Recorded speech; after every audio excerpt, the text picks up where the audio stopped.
It is Throwback Thursday. This Bud's for you, only it's not a Bud. Although Coach Bud, Mike Budenholzer, gets a big win last night, but no win bigger than the Memphis Grizzlies got last night. Welcome in. Astros a third of the way toward their 9th in a row. Their game suspended last night against the Minnesota Twins after 3 innings.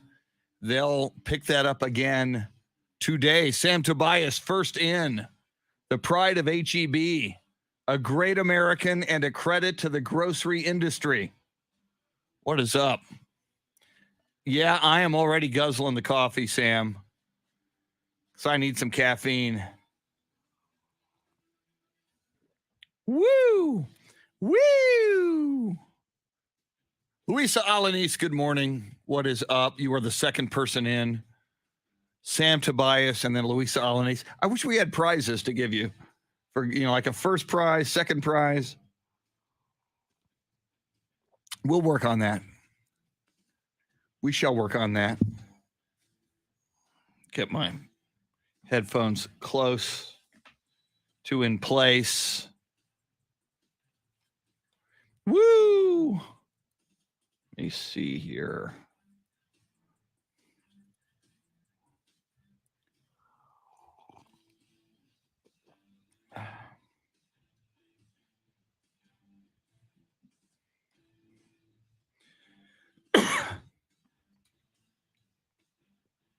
Here we go. Foam Foot 420, what is up? Good morning, Amber. 4 people in here early, within 2 minutes. Welcome in. Good morning, everybody.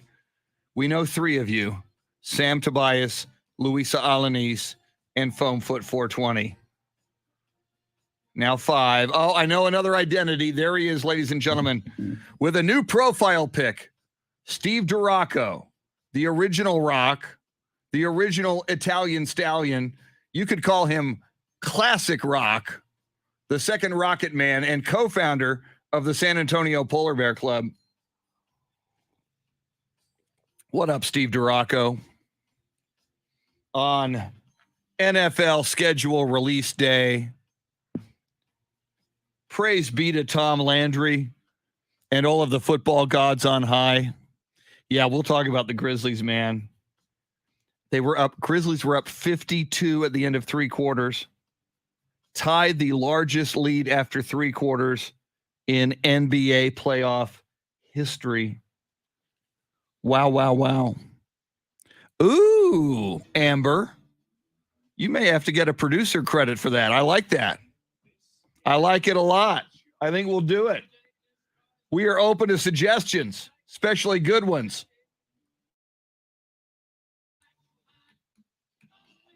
Got to mute a little bit for my evil Facebook overlords. Not today, Zuckerberg, you punk!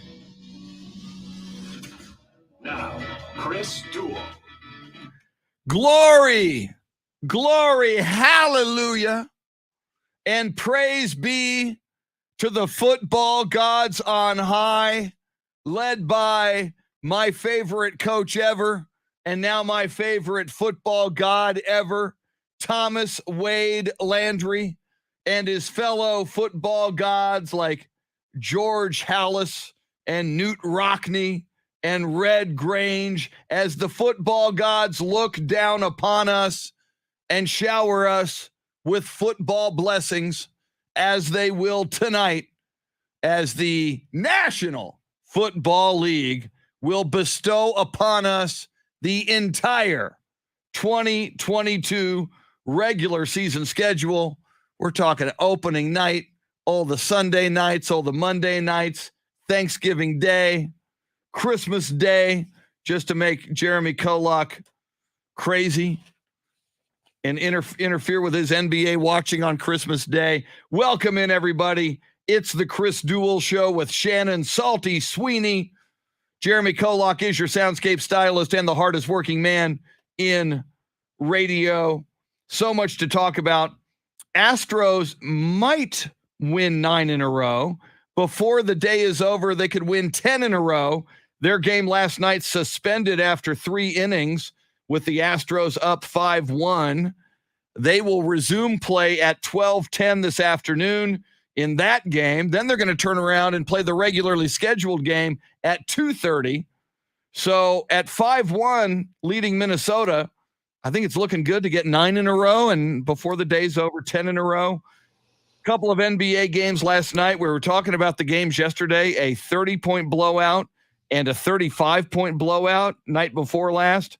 How about a 39-point blowout as Jeremy Kolok's Memphis Grizzlies slap, and I didn't use the B word, I just said slap the Golden State Warriors 134-95. That is a 39-point victory. That is the largest win by any team in this postseason. However, going into the third quarter, Grizzlies were up by 52.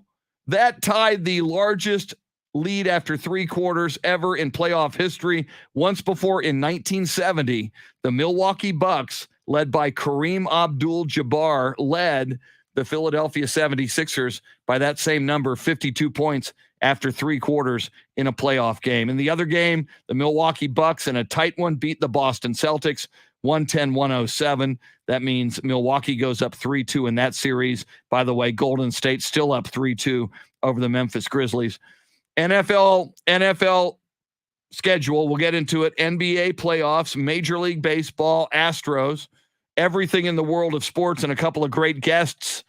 Don Harris from News 4 San Antonio will join us just after 8 o'clock. He has a lot of inside information on everything, including the Spurs and their plans. Andy Everett, so much going on in the world of golf and lots of controversy right now in the world of golf involving the alternate playing destination for PGA players and all that Saudi money. So much to talk about. We'll get into it. Shannon, Salty, Sweeney, what is happening on this Thursday morning? Well, first of all, thank you for cueing me into the Astros. I just kind of looked at the score this morning and assumed that they finished last night's game because, as we know, I'm in Houston, yet you can't watch the Houston Astros. So chose to go with some NBA playoffs last night. What an incredible end to that first game with the Bucks and the Celtics. Drew Holiday, so clutch on both ends of the court. And then that Grizzlies game, I mean, I watched the beginning of it and I didn't want to say the Grizzlies had it because we saw what happened the last time when the Grizzlies got off to a really hot start. Warriors stuck to their game plan and ultimately it did them a favor. But this time around, I mean, the Grizzlies, three guys scoring 21 points, holding Steph Curry and Klay Thompson to under 20 apiece. The Grizzlies shooting better from three. I mean, all around, just a great display. It'll be interesting to see how things change once they do go back to Golden State. But Jeremy's got to be feeling great this morning because what was that game? That was game 5. Now I have a question because we talk about that winners of game 5 typically go on to win the series 82% of the time. But is that only if they were tied 2-2? Yes. Because the Grizzlies now down 3-2 in that series, but they did win game 5. Yeah, that stat is when it's 2-2. So, but interesting. I'm sure there's somebody has that stat out there when you're down 3-1 and you survive in game 5. Jeremy, you are wearing blue, which I normally assume is cowboy blue, but we'll go ahead and call it Memphis Grizzly blue this morning. We talked about it on yesterday's show. It was an elimination game for the Grizzlies, and for pride and other reasons, you don't want to be eliminated on your home floor. Not only pride, your fans who have supported you all year and paid hard money to show up for game number 5. You want to give them a win, even if you're going to go on the road and the odds are against you and you might lose game 6. You want to give them a win. And my God, did the Grizzlies give them a win by 39, 134-95. Your thoughts on that big win? Yeah, Memphis is it's a passionate and proud basketball city. Similar to San Antonio, they don't have any other pro sports teams in the major 4 leagues in America. They just have the Grizzlies, just like how we just have the Spurs.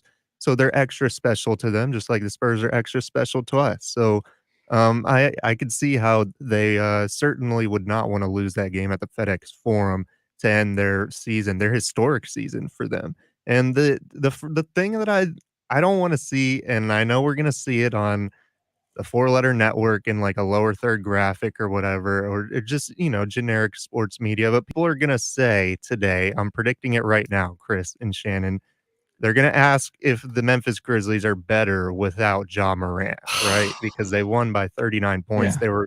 They're up by almost 50, like you mentioned, Chris. And I just want to shut that down right now. I want to shut that down right now because well, they looked phenomenal last night, but they're not better without their most talented player. Like Ja Morant is better than anybody else on the Grizzlies. So they're not a better team when you take away that talent. But I feel like the Grizzlies have to change up their entire business model when they don't have him, obviously. And they got a little bit lucky, Chris, Shannon. They got a fairly large sample size in the regular season of not having Ja Morant. Like they had a lot of experience. They didn't just get this thrown upon them.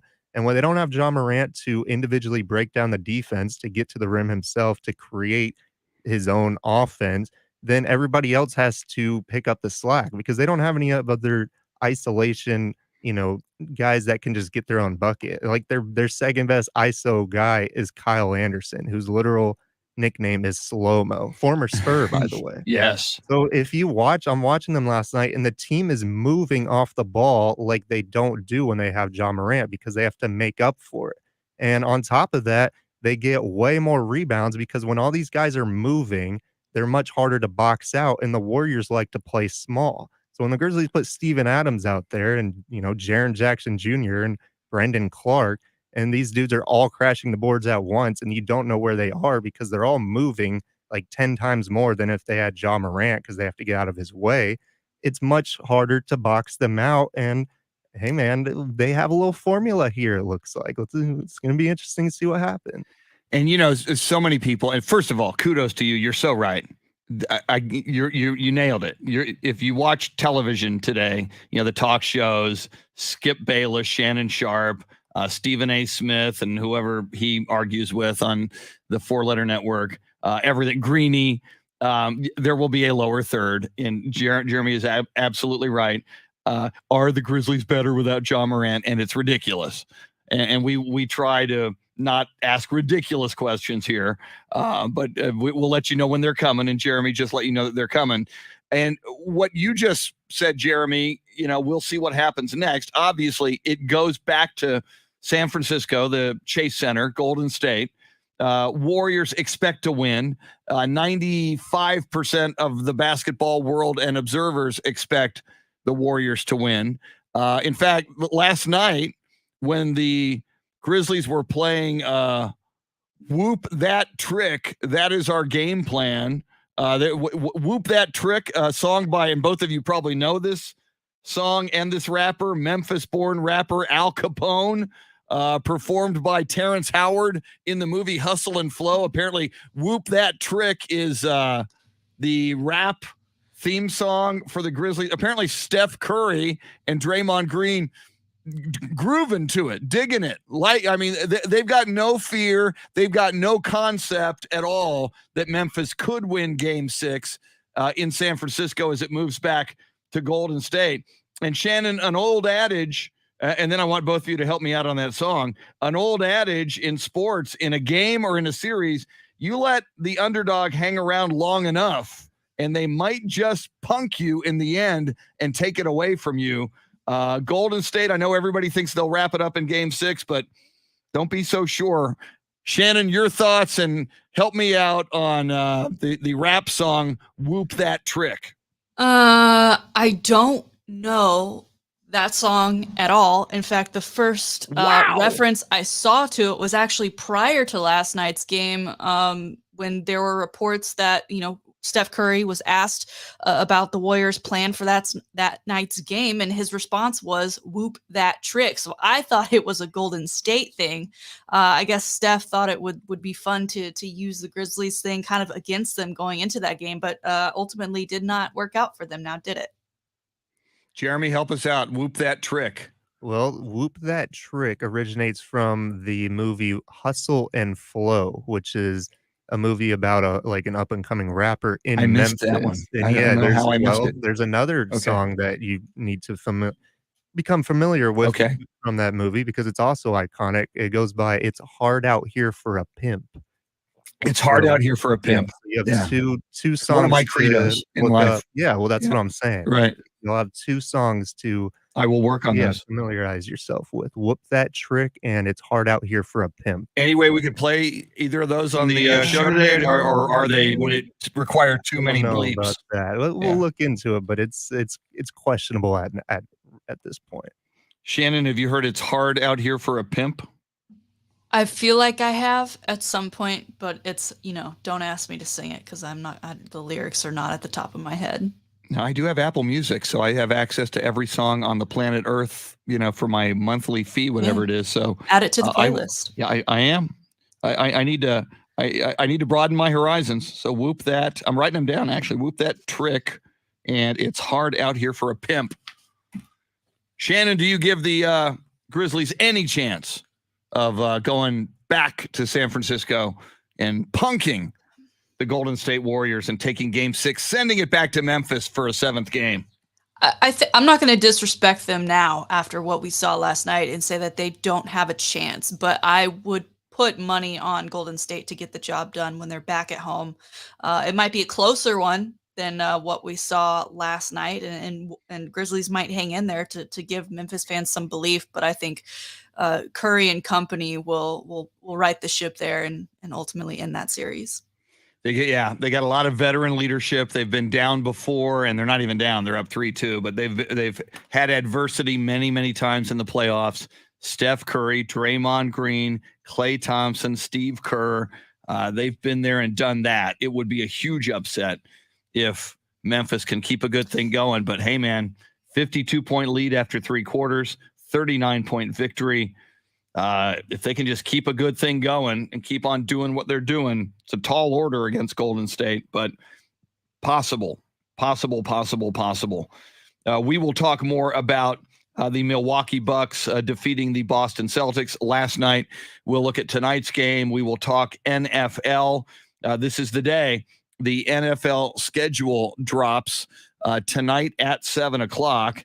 And in fact, if you're a Ticket 760 listener, of course, we air over AM 1300 The Zone and Ticket 760. If you're a Ticket 760 listener, we will have that NFL schedule drop for you tonight at 7 o'clock. You can also find it on FS1. It originates from the NFL Network. We'll talk about that, what we expect, what we hope for. Again, great guests this morning, both favorites of ours and both with big things to talk about. Don Harris, the longtime sports anchor at News 4 San Antonio, who has all along been tweeting, hey, man, the Spurs aren't going anywhere. This is all ridiculous. We'll get his thoughts a couple of days out from that Peter J. Holt letter to the people of San Antonio. So much going on in the world of golf, so much going on between the PGA and the golfers who want to go play in that London event that is financed by Saudi money. Andy Everett, our golf guru and the voice of UTSA athletics. Thank you, sir. We'll have a huge, nobody will have a better perspective on that than Andy will. We'll also talk NFL, college football, and more with Andy. Shannon Salty Shakedown, little over an hour from now, along with sports history and sports birthdays. You can join us. Lots of people already joining us on the live video feed where James Rippey says if the Warriors don't win Game 6, they'll lose Game 7 and the series. That's why Game 6 is big for them. We'll talk about that and more. She is Shannon Salty Sweeney, direct from Houston, Texas this morning. Mr. Jeremy Kolok, the hardest working man in radio, chief meteorologist and a certified brainiac by virtue of his final semester at Oklahoma State University, where he got the coveted 4.0. He makes the whole show go. We are with you till 9 o'clock. Praise Tom Landry on this NFL schedule drop day. You're listening to the Chris Duel Show.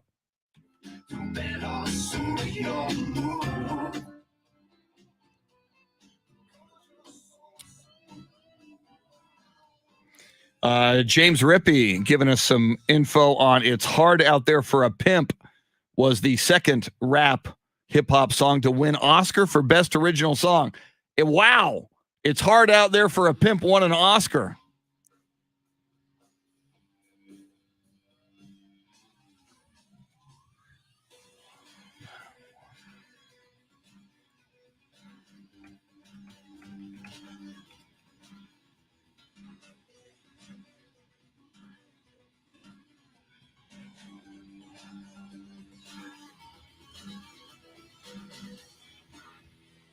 All right, let's see.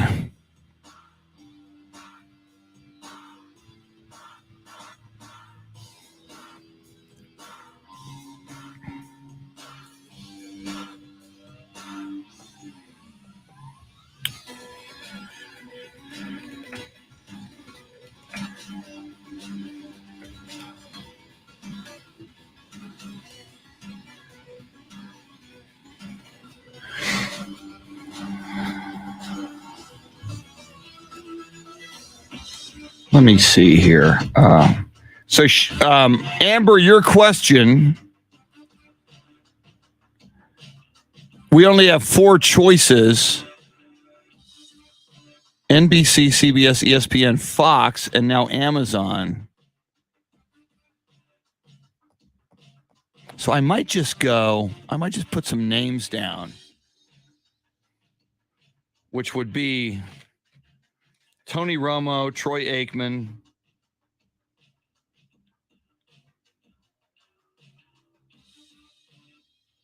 Chris Collinsworth,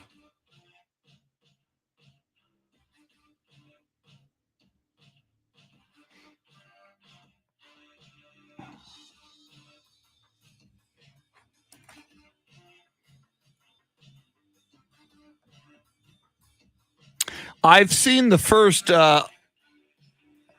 Amber, I've seen the first season of Flight Attendant, and I think I've seen the first 2 new episodes. It's good. A little, it's funny, and she's very good. It's a little bit ridiculous over time.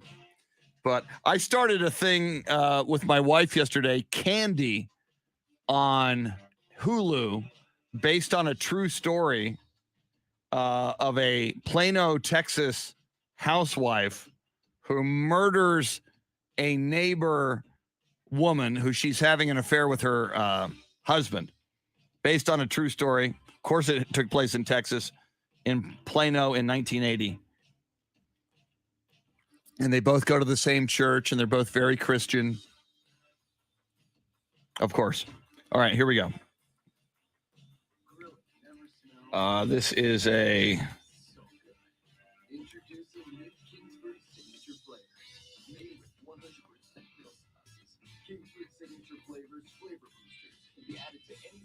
Charcoal. One pot free mix with Kingsford charcoal briquettes to add a whole new rich, full body, and red aroma to your cookout.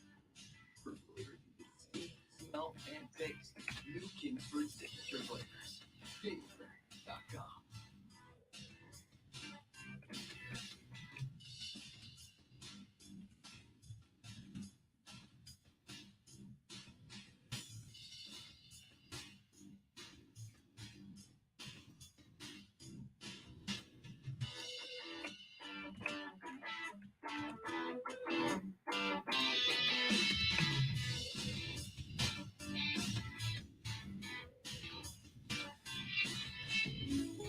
Jake from State Farm here.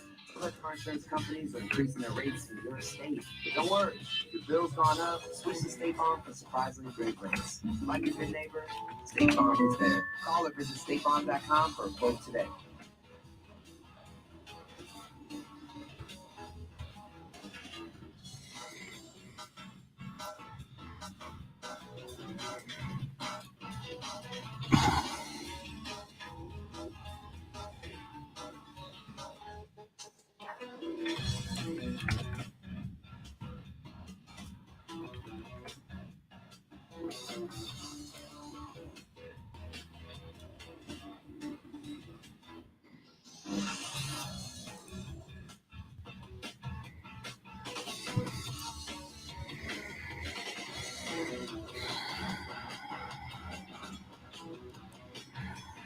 Okay.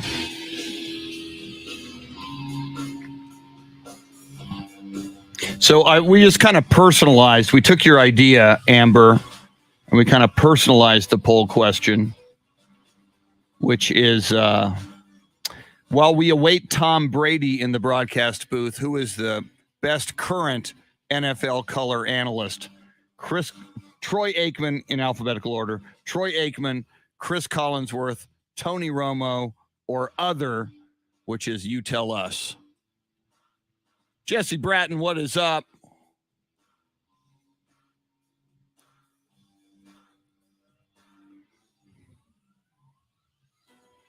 Okay, let me see here.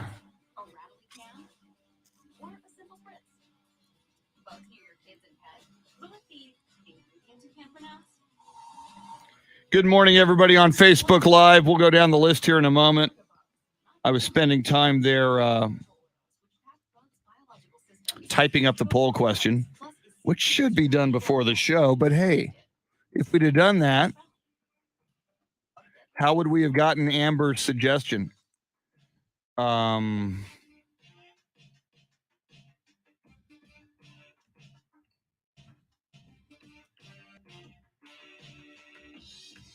Okay. Let's see here.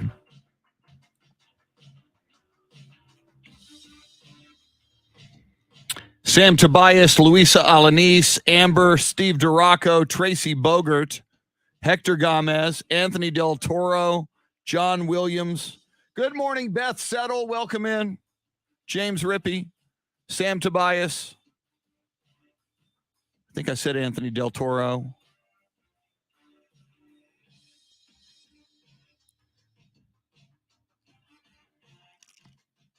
Jesse Bratton, good morning. Woo, Obi-Wan Kenobi on Disney Plus. I'm still, I'm behind on a lot of, I'm behind on The Mandalorian. I'm behind on a lot of things. Now, is Peyton Manning a traditional color analyst? I mean, you could make the argument he is, certainly, but you could also argue that he's not. But again, there's not enough. We only have 4 choices on this poll. So, I need to keep room for another suggestion. So I went with Aikman, Collinsworth, and Romo.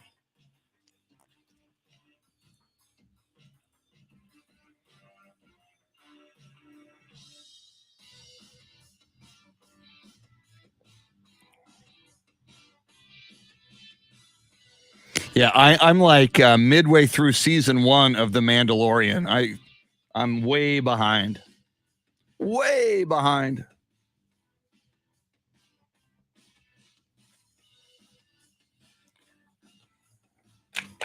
Tracy Bogert says Romo. Tracy also telling us, Tracy, when you get a chance, no hurry. Do it later today, tonight, tomorrow, and I'll run it down as well. Tracy telling us that we have now reached 1 million dead in the United States from COVID-19 since March 11th of 2020. I don't know. Is that a CDC stat? I'll try to. I know we were close, and the numbers are still high. And I still hear people saying that COVID is over, and it ain't over, and it is exploding once again in China. And you know how that works. Yeah, and I'm like season 2 on Ozark, John Williams. That's how far behind I am on that. I'm telling you, though, Candy, I haven't seen that yet. I have to go see that, Sam. I haven't seen that.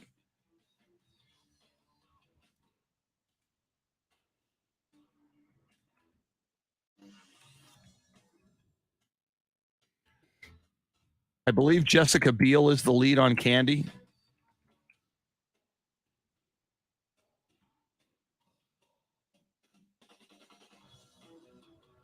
Oh, I just see Justin Timberlake makes an appearance in that series. Interesting.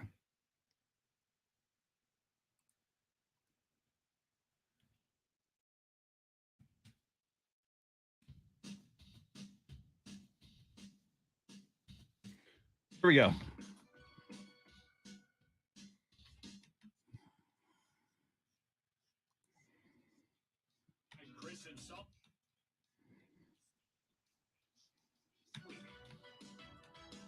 Welcome in on a beautiful day in America, a beautiful day to be alive on planet Earth. Why? Because the NFL regular season schedules will drop in their entirety. See, if Vladimir Putin had any sense, he would just call a ceasefire in their horrid invasion of Ukraine and just say, hey, man, I'm evil. I'm a horrid dictator committing atrocities on an unprovoked people in Ukraine. However, even I realize how big the National Football League is.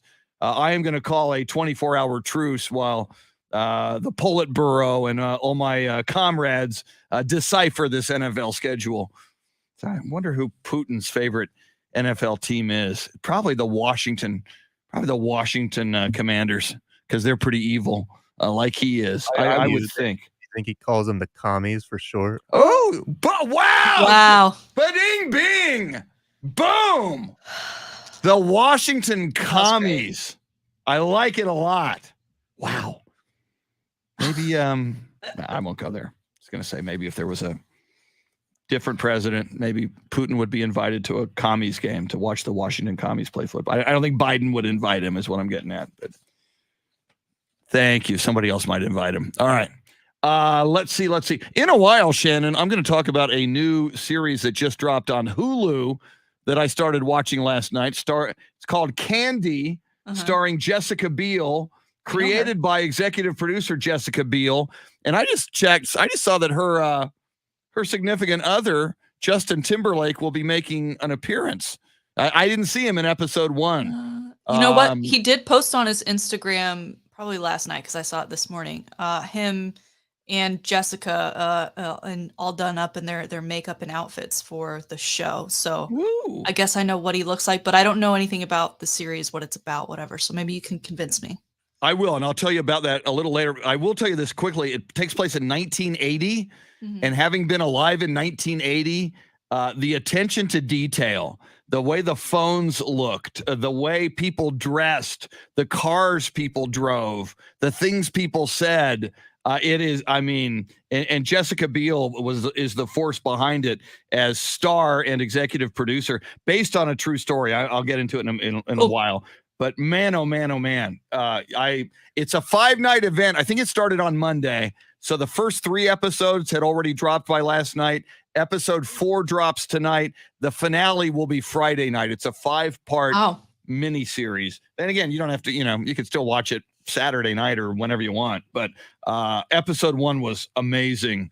And it's not pretty what happens in this story. And anyway, I'm saying too much. We'll get into it later. And I do want to dive back into Winning Time one more time, because there's a lot more that we haven't talked about. Winning Time, Rise of the Lakers Dynasty. It is the one streaming series that all 3 of us, Shannon, Jeremy, and I, highly recommend. And as I say that, and maybe we'll ask him about it, Don Harris, a certified Winning Time critic. I don't want to call him a hater because he's Don Harris and he's on my San Antonio sports television anchor, Mount Rushmore, right next to Dan Cook. So I'm not going to call Don Harris a Winning Time hater, but I will say he's a big critic of Winning Time. All right, so there's that. In a moment, the high five play of the day. Quick reminder, join us on the live video feed. In fact, Shannon, I don't know if you can see the poll question yet, but the poll question can also be used. You can vote in the poll question, but if you want to elaborate, you always use that talkback feature on the free iHeartRadio app, because you can go, hey, man, here's my opinion on that poll question, and this is why. So you could. Shannon, what is our poll question this morning? Yes, with the recent news that Tom Brady will be in the broadcast booth once he retires, still don't know when that's going to be. We ask, while we await Tom Brady in the broadcast booth, who is the current best NFL color analyst? So far, early voting all points towards Troy Aikman. Other options here today: Chris Collinsworth, Tony Romo, or other. So you go ahead and tell us in the comment section, or like Chris said, via talkback. And we'll the 3 of us will discuss that and give you ours a little bit. as well. Phone number 800-707-9760 if you want to jump in here at any time. As we mentioned, Don Harris at 8:05, Andy Everett at 8:35, Salty Shakedown in less than an hour, just after 7:35. But right now at 6:42, it is time for the High Five play of the day, appropriately sponsored by High Five, 2 locations in the Austin area. I'm going to call up there. I'll bet you they can find Astros games. You're going to get 2 Astros games, sort of. You're going to get 1 2/3 Astros games, unless one of them goes into extra innings today. Yesterday, the Astros game was suspended after 3 innings, with the Astros leading Minnesota 5-1. If the Astros win that one, they'll resume it today at 12:10. That'll be 9 in a row for the Astros. If they win the game at 2:30, that'll be 10 in a row for the Astros. Anyway, all kinds of big screen sports at both High Five locations. Great food, great drinks, food specials, drink specials, games you can play, a ton of games you can play, bowling, laser tag, axe throwing, zombie dodgeball, and much, much more. Get into one of the 2 High Five locations in the Austin area. Shannon, Salty, Sweeney, who have you and Jeremy got together on this one. Who have you determined is most deserving of a high five this morning?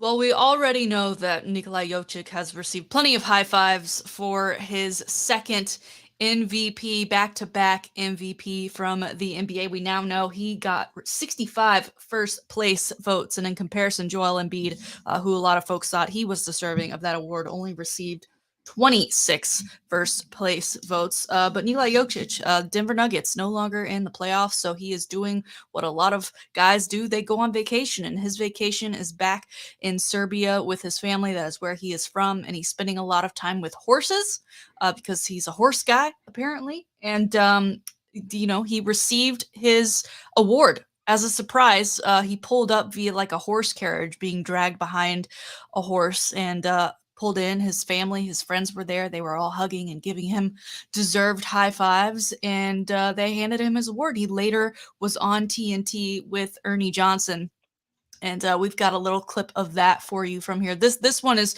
about the first time that an award has been accepted in the conditions in a horse stable.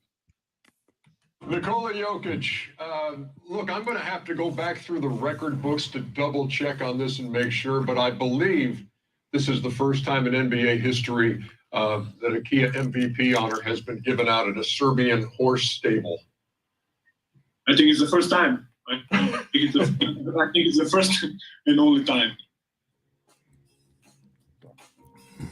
It's one thing to receive an award on a stage in the middle of an NBA floor with the fans, but I think this one's going to be really special for Jokic, doing it in his hometown with his friends and family, and like we said, at a horse stable. Now, things got interesting later on because he is with live animals. He was sitting with a horse in the back and apparently a dog just to the left of him, which made a vocal appearance later on in an interview.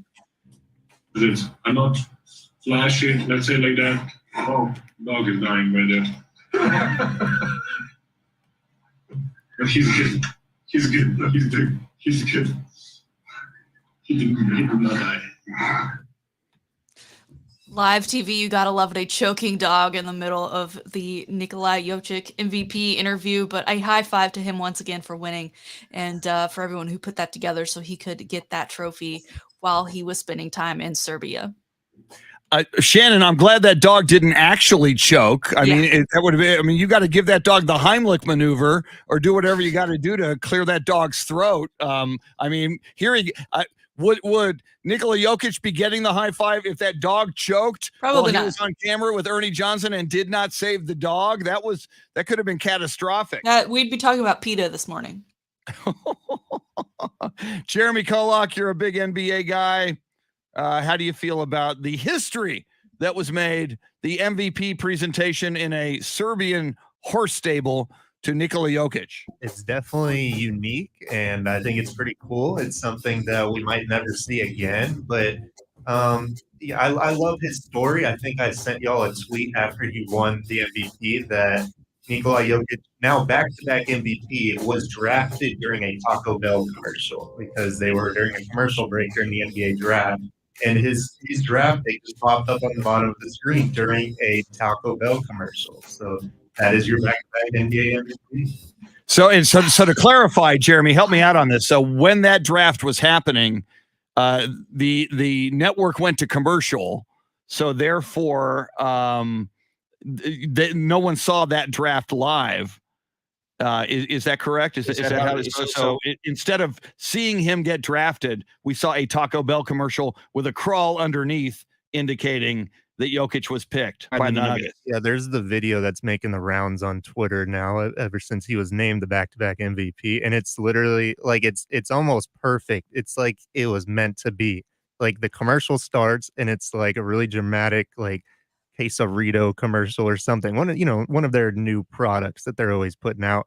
And then right at the bottom of the screen, like a big flash, a big graphic pops up and it says, it's like it was picked like number 46, right? It was a second round pick. So nobody expected this man to be the back-to-back MVP, but he was in fact drafted during a Taco Bell commercial.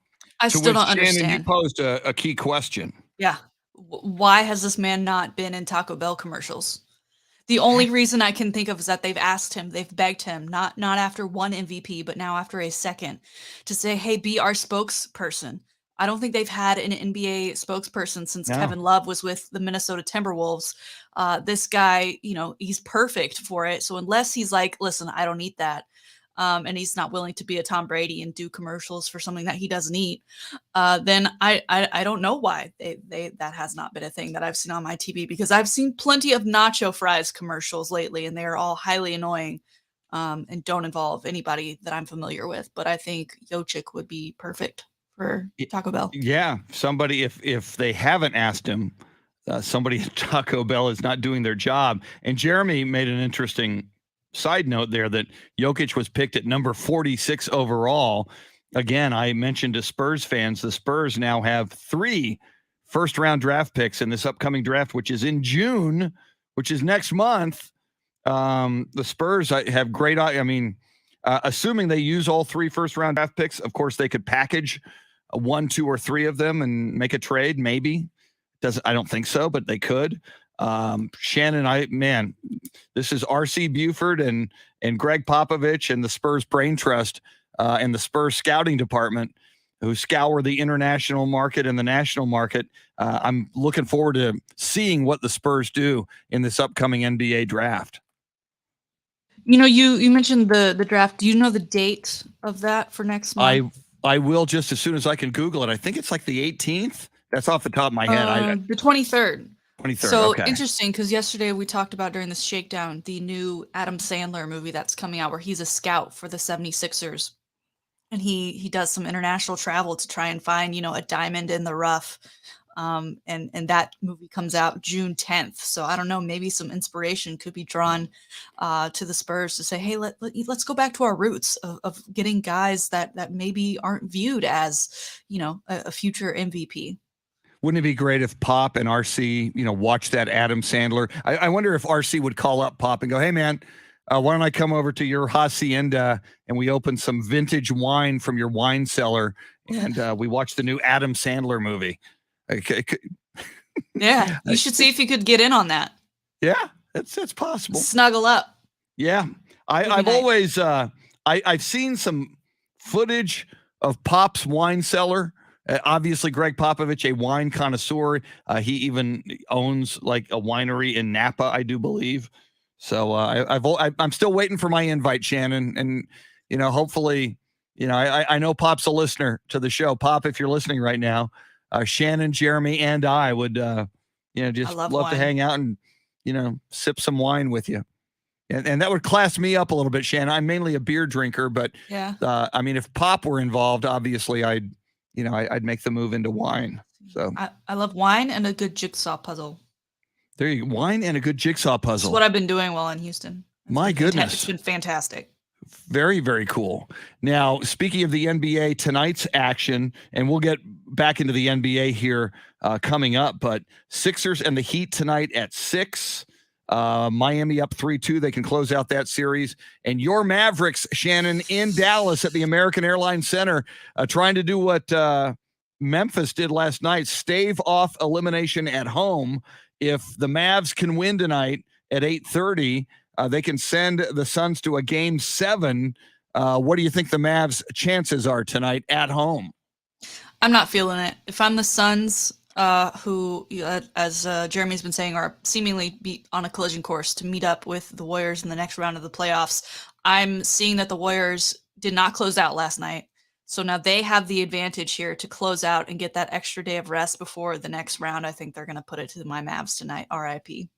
See, I am amazed throughout these series, you and Jeremy, you're a Mavs person. Jeremy is a Memphis Grizzlies person. Even when your teams win and have a shot, you go, I don't think so. That's the battered Texas fan. I don't think they can possibly win.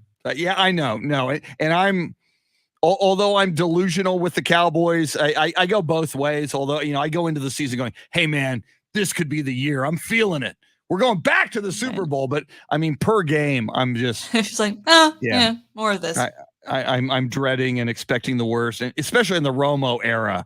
Cowboys would be up through 3 quarters. We'd go into the 4th, and I remember just thinking, all right, how's Romo going to screw this up? And quite often he did. I'll never forget that game.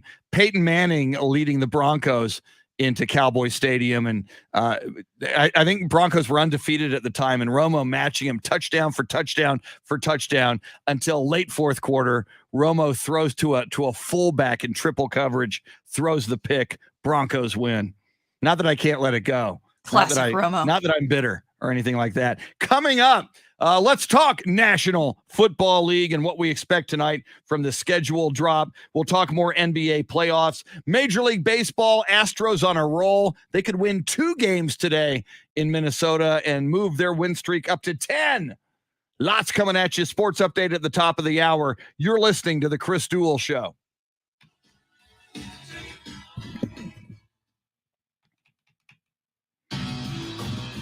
Okay, now, that's a strange question, Anthony. Depends on, what arena you were speaking. But I do go both ways as a delusional Dallas Cowboys fan, but nice catch. Lucinda Sullivan, good morning, with the coffee emoji. Let's see here. John Williams with some kind of a link to...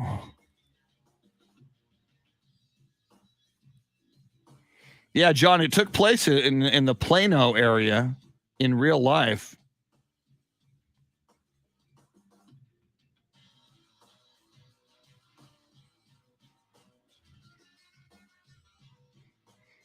Interesting link, John. Thanks. Okay, I need to think I'm going to go heat up my coffee.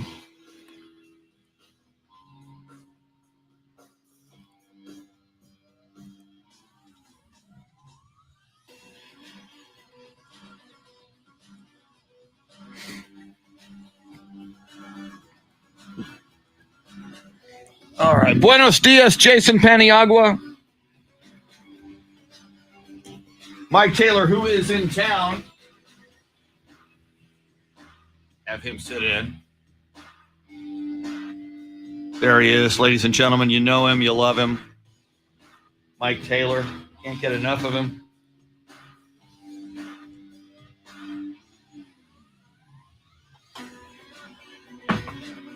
I'll be back.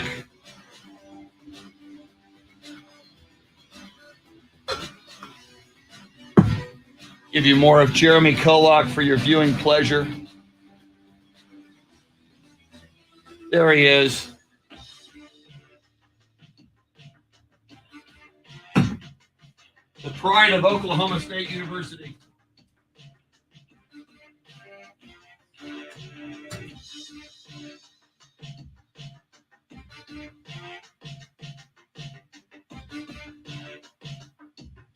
When you woke up this morning, before you knocked over your water, feeling around with your glasses, or stumbled to the bathroom to put in your contacts, stepping on every small toy along the way. What did you see? A world that was dull and fuzzy? Instead, what if when you woke up, you saw a world that was bright and clear. It's a possibility with LASIK and LASIK Plus. We've performed over 2 million LASIK procedures nationwide. That's a lot of happy patients, thanks to the expert medical teams at LASIK Plus. LASIK only takes minutes, with most patients back to normal activities the next day. So don't wait. Make your mornings brighter with the help of LASIK Plus. Right now at LASIK Plus, get 20% off LASIK in May. That can be over $900 off when treating both eyes, plus guaranteed financing. Visit mylasicoffer.com. That's mylasicoffer.com. The patient's choice for LASIK. Must mention this promotion will be treated in May of 2022 to qualify. 20% off standard price and procedure. Nothing combined with any other offers. Go to mylasicoffer.com for details.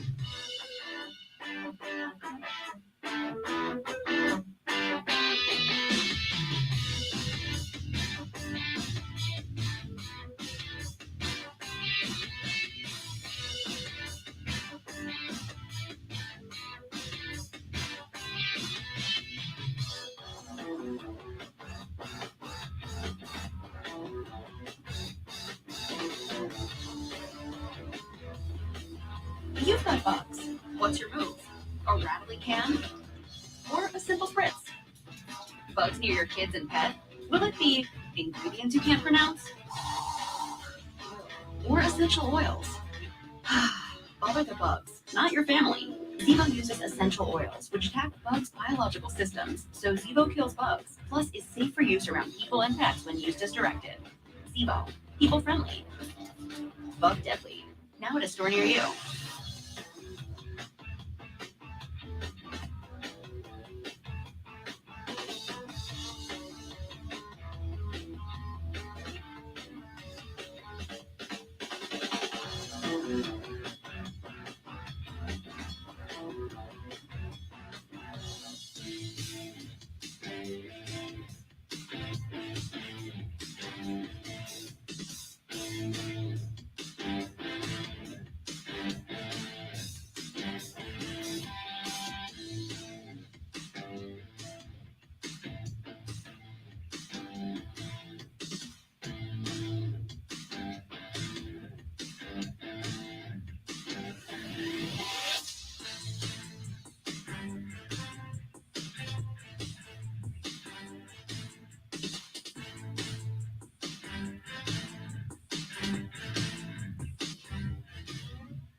Thank you, Mike Taylor.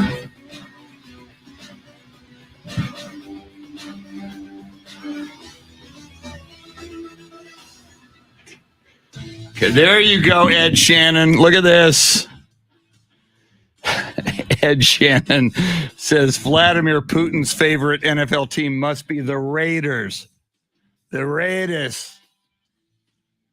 Well played, sir.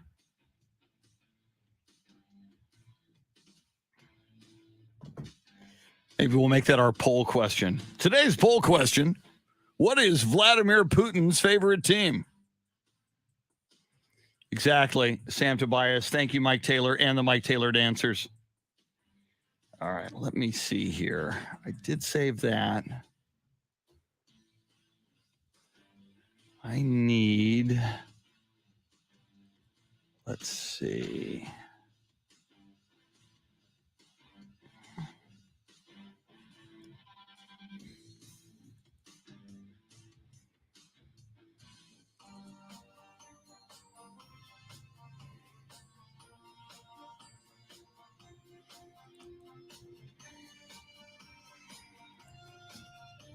Check something here.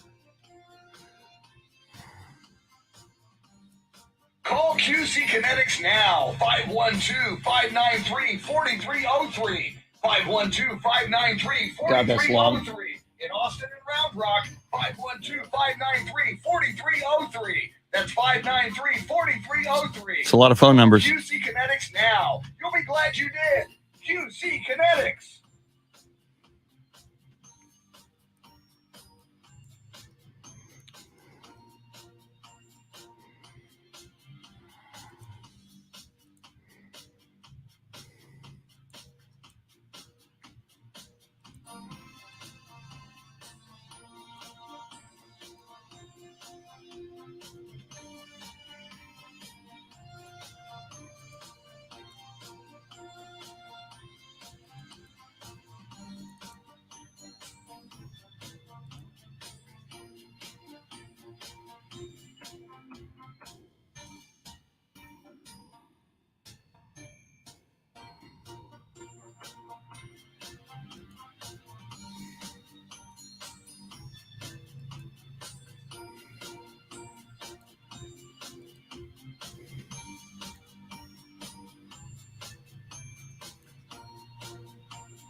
All right, here we come.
Here we come.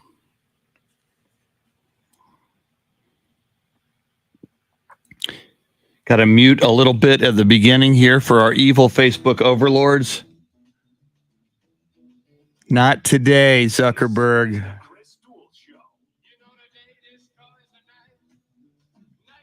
Punk.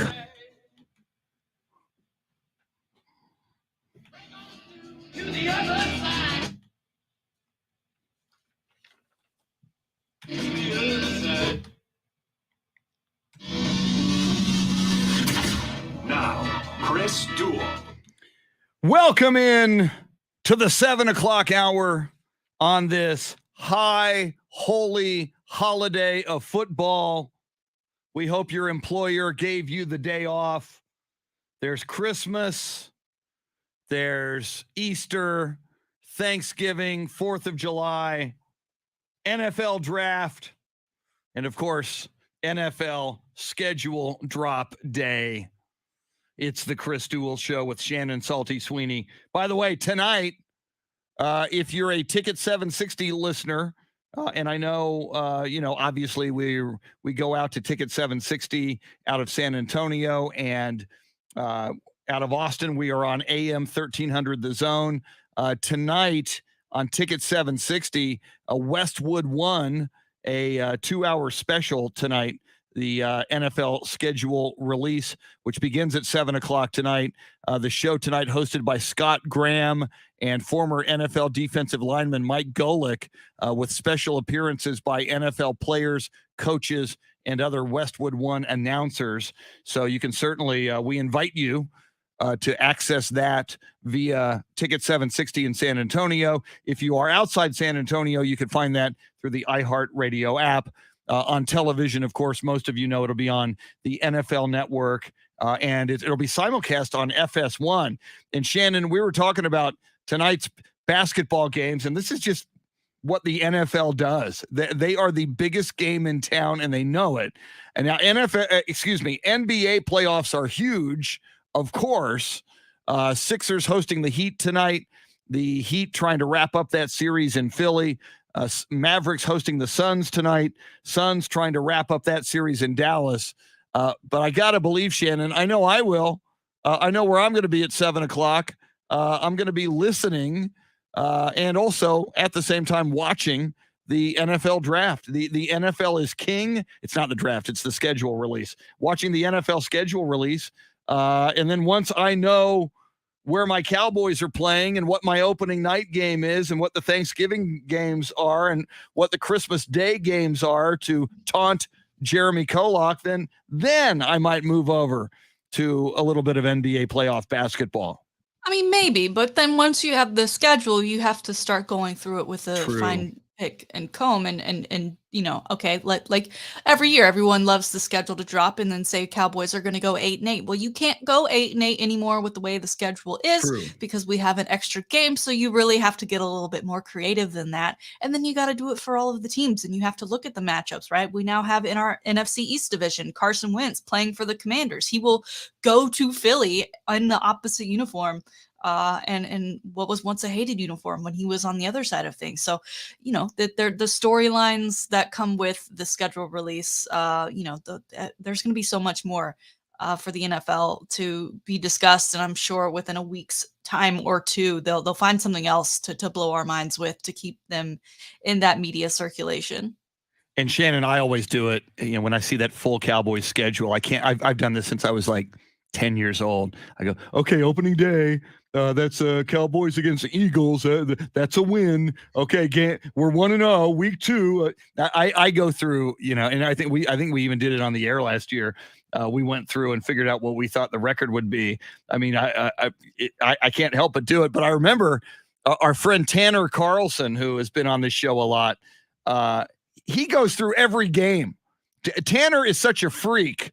I get it going through the Cowboys schedule. Okay, I've determined the Cowboys will go 11-6 in a 17-game schedule in the regular season. That's my record for that. He does every game.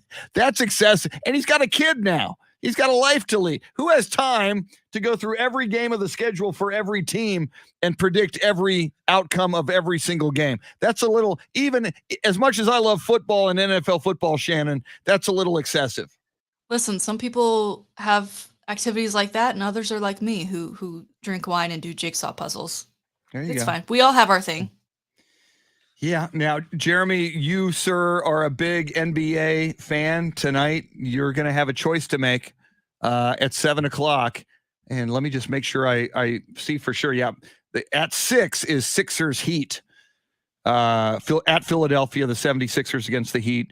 Are you going to be watching or listening to basketball, NBA playoff basketball, or will you do the honorable thing as an American and tune into the NFL schedule drop? Well, I'm a pretty big basketball fan, so I'm not going to miss the playoffs. We have had some random blowouts here and there recently, so maybe that won't even have to be an option. Maybe that won't even be an issue, but Like you mentioned, Chris, why can't I just listen to the NFL schedule release on Ticket 760 here in San Antonio, and then with my eyeballs, I can just watch the NBA action. That way I can get both. I get all of my content. I'm a good American, get my schedule release, get my Cowboys schedule release, but I don't miss anything crazy that might happen on the hardwood. There you go. There's multiple ways you can do this. Want to remind you, coming up in the 8 o'clock hour, less than an hour from now, Don Harris of News 4 San Antonio at 8:05, 8:35, Andy Everett. We got a lot to talk about with Andy, especially from the world of golf, as kind of an internal war going on among PGA players, whether they can go play in tournaments that are financed by Saudi Arabian money. But Jeremy and Shannon, we were talking about the NBA playoffs, and tonight it's opposite the NFL schedule drop. I do want to get in a little bit to this bizarre story that happened out of Dallas originally. I don't think it's getting a lot of run. In April, a 15-year-old girl went missing from a Dallas Mavericks game at the American Airlines Center, and she was later found sex trafficked. She was being prostituted. This is an ugly, ugly story in an Oklahoma City hotel. And now that they are investigating this closer, apparently multiple organizations that maybe could have helped here dropped the ball in this investigation. Jeremy, you were messaging Shannon and me last night just about how appalling, how bizarre, and how tragic this story is. You've paid close attention to it. What are your thoughts as you learned more about this story? Yeah, this was, like you said, Chris, this is a terrible story that's not really getting a ton of attention. I've only seen it on a local news site out of Houston, and the reason this is a really sad story that makes it worse is because this story is an institutional failure by many institutions that are involved in the Dallas area and in the outskirts of Dallas and just involved with Dallas Mavericks games. This obviously shouldn't happen. The individual who kidnapped the girl had a fake ticket and he got into the Mavericks game.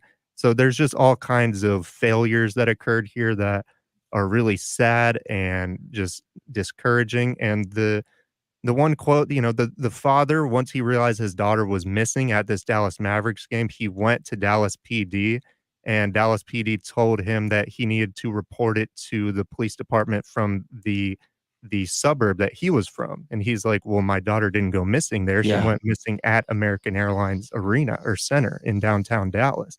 And then later on in the story, the quote that really struck me is that the attorney for the father said that the Dallas Police Department never even asked for a photo of his daughter. Like, they basically just didn't take the investigation seriously. They thought that she was a runaway. Wow. When in fact she was kidnapped from the game with 20,000 people around her, and they found her in Oklahoma City. And just to and bring it all back to this, this is such an institutional failure, is because the reason she was located in Oklahoma City is because there is a human trafficking organization in Houston who got contacted when the family basically realized that the police departments in the Dallas area were not going to be any help.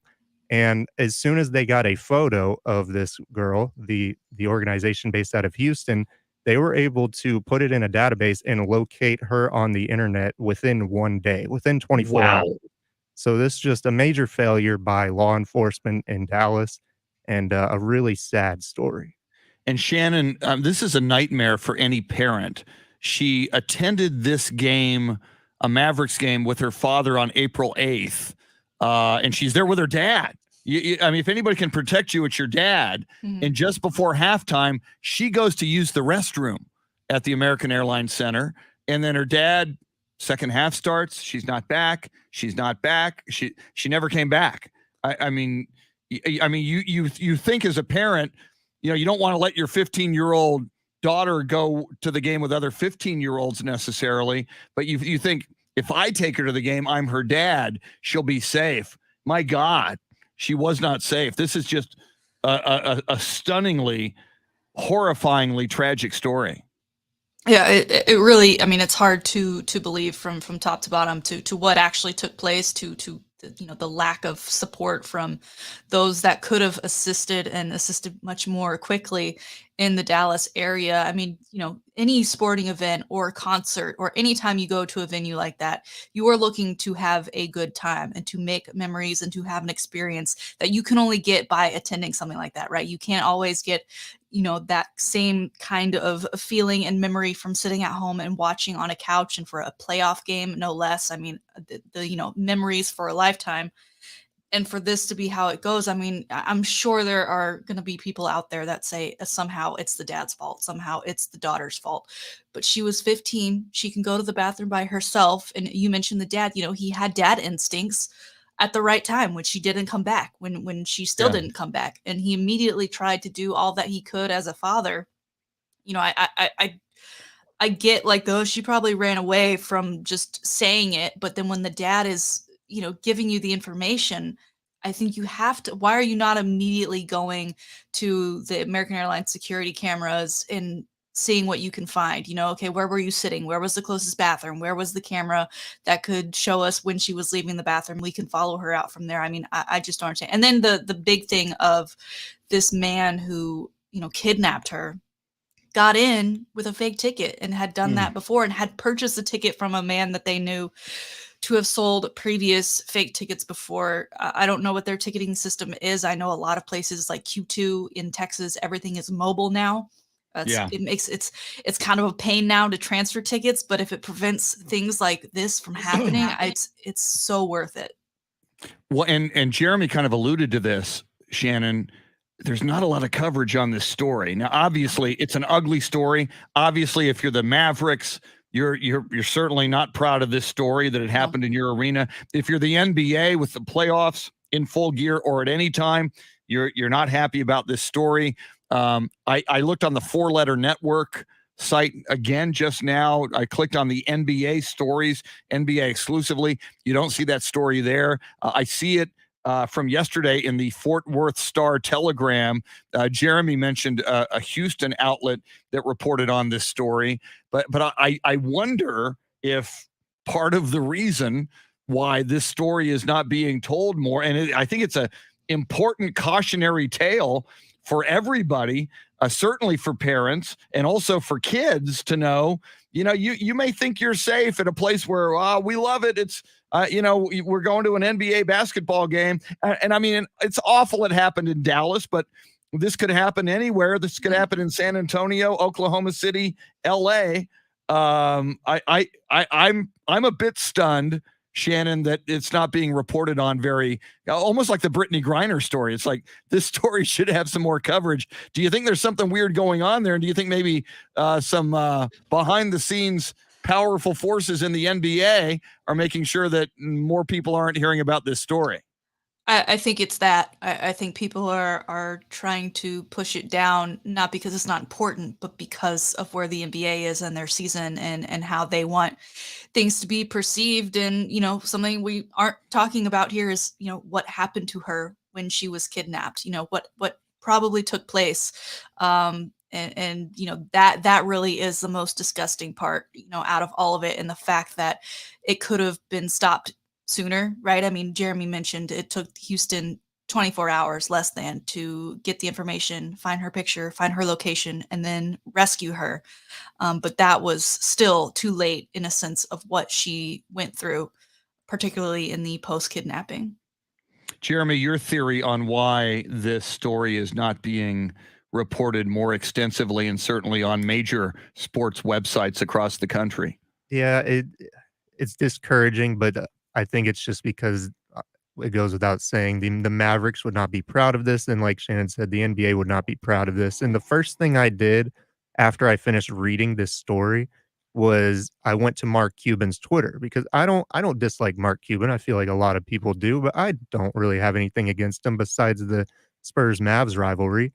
And Mark Cuban likes to tweet. He is on Twitter a lot, and he hasn't said anything about this to this moment right now. And that's a little distasteful to me. It's like Yes. you like to tweet all day like Adam Schefter, but now there's something that you probably really should address because this happened at your arena, Yeah. and now you don't wanna say anything. It certainly makes it look like that there's conversations going on behind the scenes there that say, "Hey, man, we need to lay off of this and let this story fizzle out if possible while we're I mean, they're in a playoff series right now." Yeah.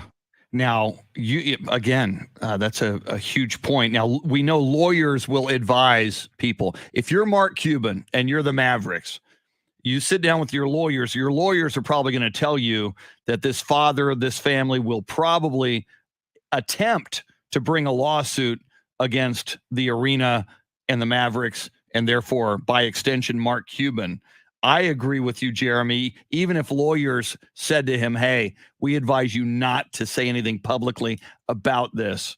But Shannon, let me ask you, as a Dallas Mavericks fan, and it's an apt name. I think Mark Cuban is a Maverick. And I, as much as like Jeremy, we've got the rivalry Spurs Mavericks.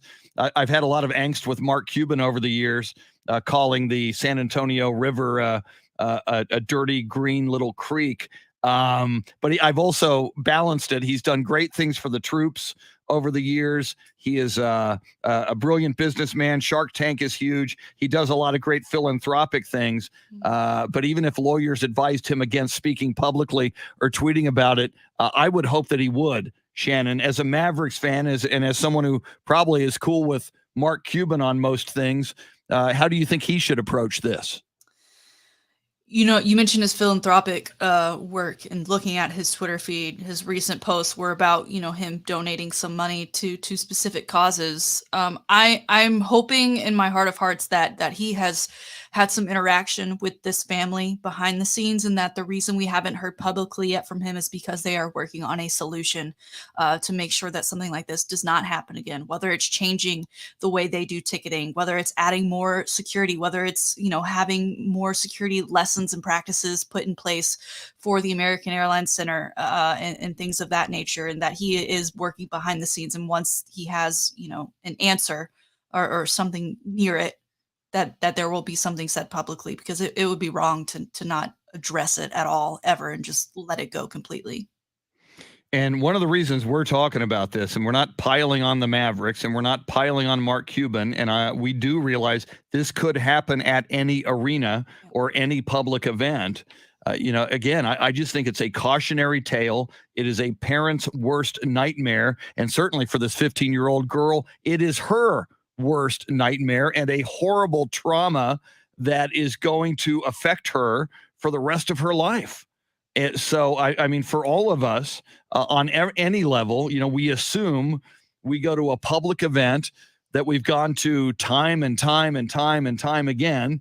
And yes, this could theoretically happen in San Antonio at a Spurs game. It could happen in Austin at DKR during a Longhorn football game, theoretically. So it is just something that, as human beings, as adults and as children and as parents, we need to be very vigilant about. And Shannon, I think as a society and for law enforcement and all of us, we got to figure out, how could this possibly happen at a public sporting event as big as an NBA game, and what can be done in the future to ensure something like this never ever happens again. I mean, this is just god awful, and hopefully people learn from this. And as you said, hopefully Mark Cuban behind the scenes is working to see that this never happens again, and B, I would hope doing whatever he can to make things right. You can't fully make things right at all, but to do anything he can to ease the pain and ease the lives of this 15-year-old girl, her father, and her family who just went through this hell. Yeah. And unfortunately, not this, American Airlines specifically, but like you said, around the country, events like a sporting event or a concert, just large gatherings of people who are there for a purpose and are looking out for their own and maybe not necessarily paying as close attention to their surroundings, are known to be areas where there's a lot of trafficking that goes on. And so unfortunately, like you said, this instance happened to be in Dallas. but there are probably instances happening elsewhere. And so a fix here or some remedy here for Dallas could go a long way for other venues around the country and around the league for the NBA. I mean, this is something that the entire NBA should be looking at. And again, ugly story, but we felt compelled to tell you about it and to talk about it. We were all horrified by it, and it is just something that we all just have to add into our knowledge of what can happen at a public event, including a sporting event, and do what we can to safeguard ourselves and hopefully the rest of our communities from it happening again. Coming up, Shannon's salty shakedown on this Throwback Thursday. Then we're always excited to talk to Don Harris, the news director at News 4 San Antonio. His thoughts on this Spurs controversy. And I think it is a controversy because there are still Spurs fans who, after the letter to San Antonio by Peter J. Holt, there are still Spurs fans out there who are concerned and say, I know it. The Spurs that's a smoke screen. They're going to leave us. We'll talk to Don here. Don is pretty well connected when it comes to the Spurs in this city. We'll get his thoughts on that. Golf, they're going through it as well. This Saudi money and these other non-PGA tournaments, a big controversy in the world of the PGA. Andy Everett going to join us at 8:35. You're welcome to join us throughout the morning. Talk back at us on the free iHeartRadio app. We're asking you, before Brady arrives, who's the current best color analyst in the National Football League? Troy Aikman, Chris Collinsworth, Tony Romo? You got another one? Do you classify Peyton Manning now as a color analyst on the Manning cast? We'll get into all of that and more coming up. Little Prince for you. Can't get enough Prince. Thank you for that, Jeremy. Salty Shakedown next. Don't go anywhere. You're listening to The Chris Duel Show.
All right, let me see here.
Love the locust here. Too bad my budget doesn't. Sarah, don't give it up. State Farm has options to get you a surprisingly great rate. Thanks, Kate. Next round's on me. Like a good neighbor, State Farm is there. Call or go to statefarm.com for a quote today.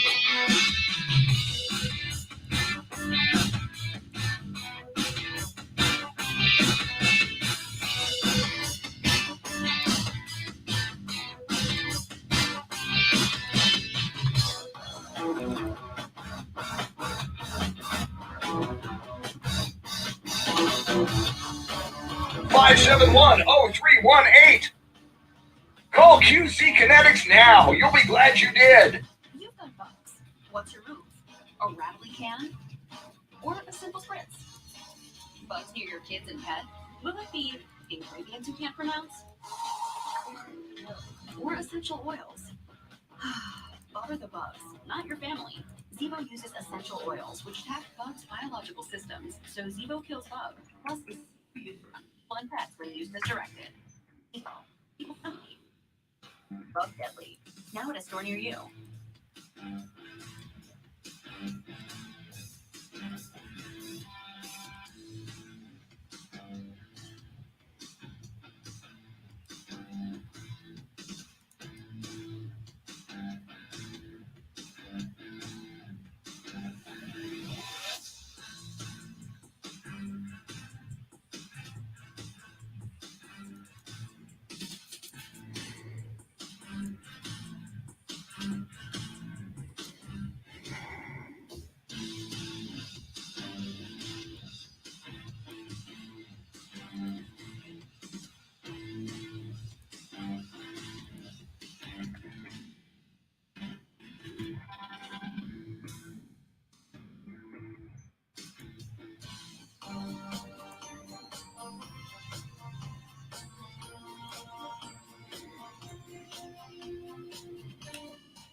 Biologics are here.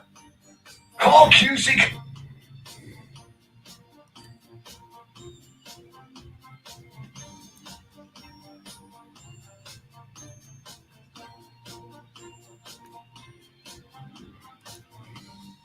Biologics are here. Call QC Kinetics now. 210.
Natural biologics are here. Call QC Kinetics now. 2.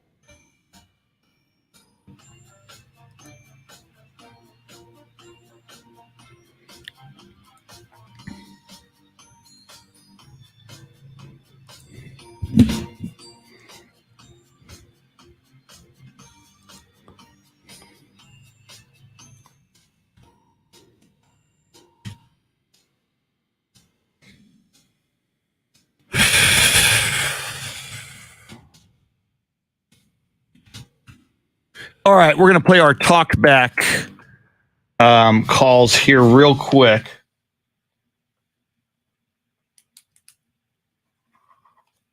Here we go. Headphones are a good idea.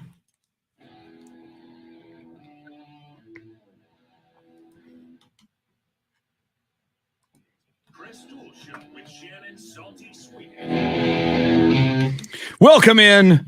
Chris Duel Show with Shannon Salty Sweeney, the Salty Shakedown, seconds away. Don't forget Don Harris of News 4 San Antonio at 8:05.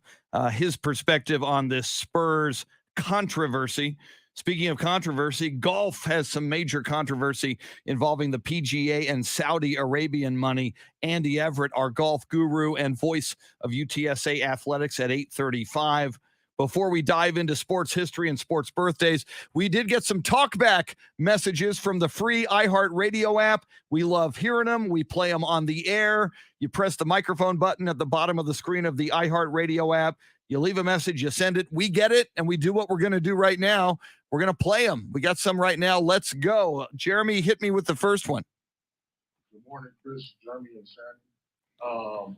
My question is do you think on the episode next season on Winning Time when they cover Magic Johnson contracting HIV, will he have the same reaction as Jerry West or not? And the movie Old is pretty old. It's been streaming for a while, but it's really great. Y'all should watch it. Thank you. Thanks for that. Yeah, Old drops on Netflix, the M. Night Shyamalan movie. Shannon, I don't think they're going to get it to Magic and HIV in season 2 because that's several years. That's like 1991, 92. I think they will get into Magic wanting a new head coach in season number 2. What do you think?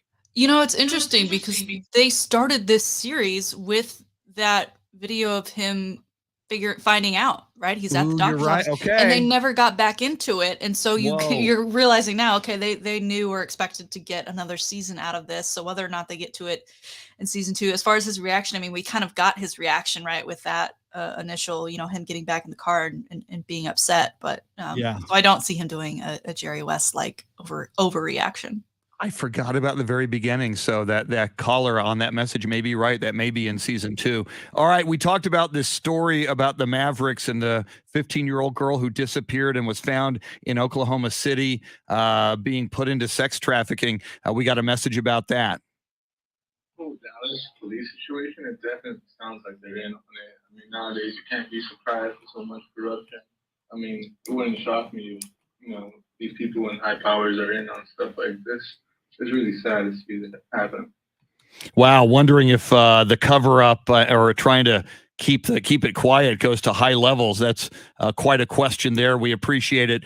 We did get one more talk back. It starts talking about this situation in Dallas and the father who went to this game with his daughter who disappeared. Here it is. Good morning, Chris. How come the dad didn't follow the little girl with her to the restroom and wait for her outside, period? And ask Don Harris, how come he never talks about the pride of the South Side, McCollum High School? The McCollum Cowboys. I will ask him that. Shannon, I think a 15-year-old teenager 15. doesn't want her father 15. escorting her to the bathroom. Yeah, Do you? she's not 7. And this probably wasn't their first time ever going to a Mavericks game.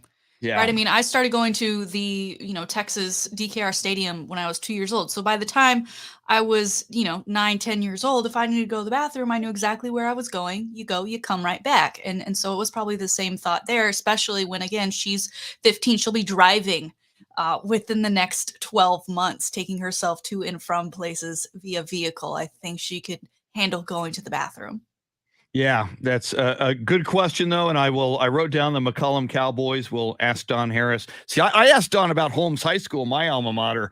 I want Don to give more love to Holmes High School. All right, let's get flying here so we can get to the Salty Shakedown. How about some sports birthdays and this day in sports history? May 12th, 1970, Mr. Cub Ernie Banks hits his 500th home run. That's quite impressive. And rarefied air. This day in 1996, the New York Yankees losing 8-0 to the Chicago White Sox, come back to win the game 9-8. Damn Yankees. This day in 2013, PGA Players Championship, TPC at Sawgrass. Tiger Woods is your winner. He wins by 2 strokes ahead of David Lingmerth, Jeff Maggart, and Kevin Streelman. Say those names fast 3 times. That's your sports history. How about some sports birthdays? Born on this day in 1925, Baseball Hall of Fame catcher, manager, and linguist Yogi Berra. He was born Lorenzo Yogi Berra in St. Louis, Missouri. He was a legend. He passed away in 2015. Born on this day in 1968, Shannon's favorite skateboarder, Tony Hawk, born in Carlsbad, California in 1968. Finally, born on this day in 1970, golfer Jim Furyk, winner of the U.S. Open in 2003, 17 PGA Tour championships, first ever to shoot a 58. My God, Jim Furyk was born in Westchester, Pennsylvania. Those are your sports birthdays. That's your sports history. And now, ladies and gentlemen, boys and girls, friends, Romans, countrymen, farm animals, pole assassins, and monkeys, here it is, your Throwback Thursday Salty Shakedown.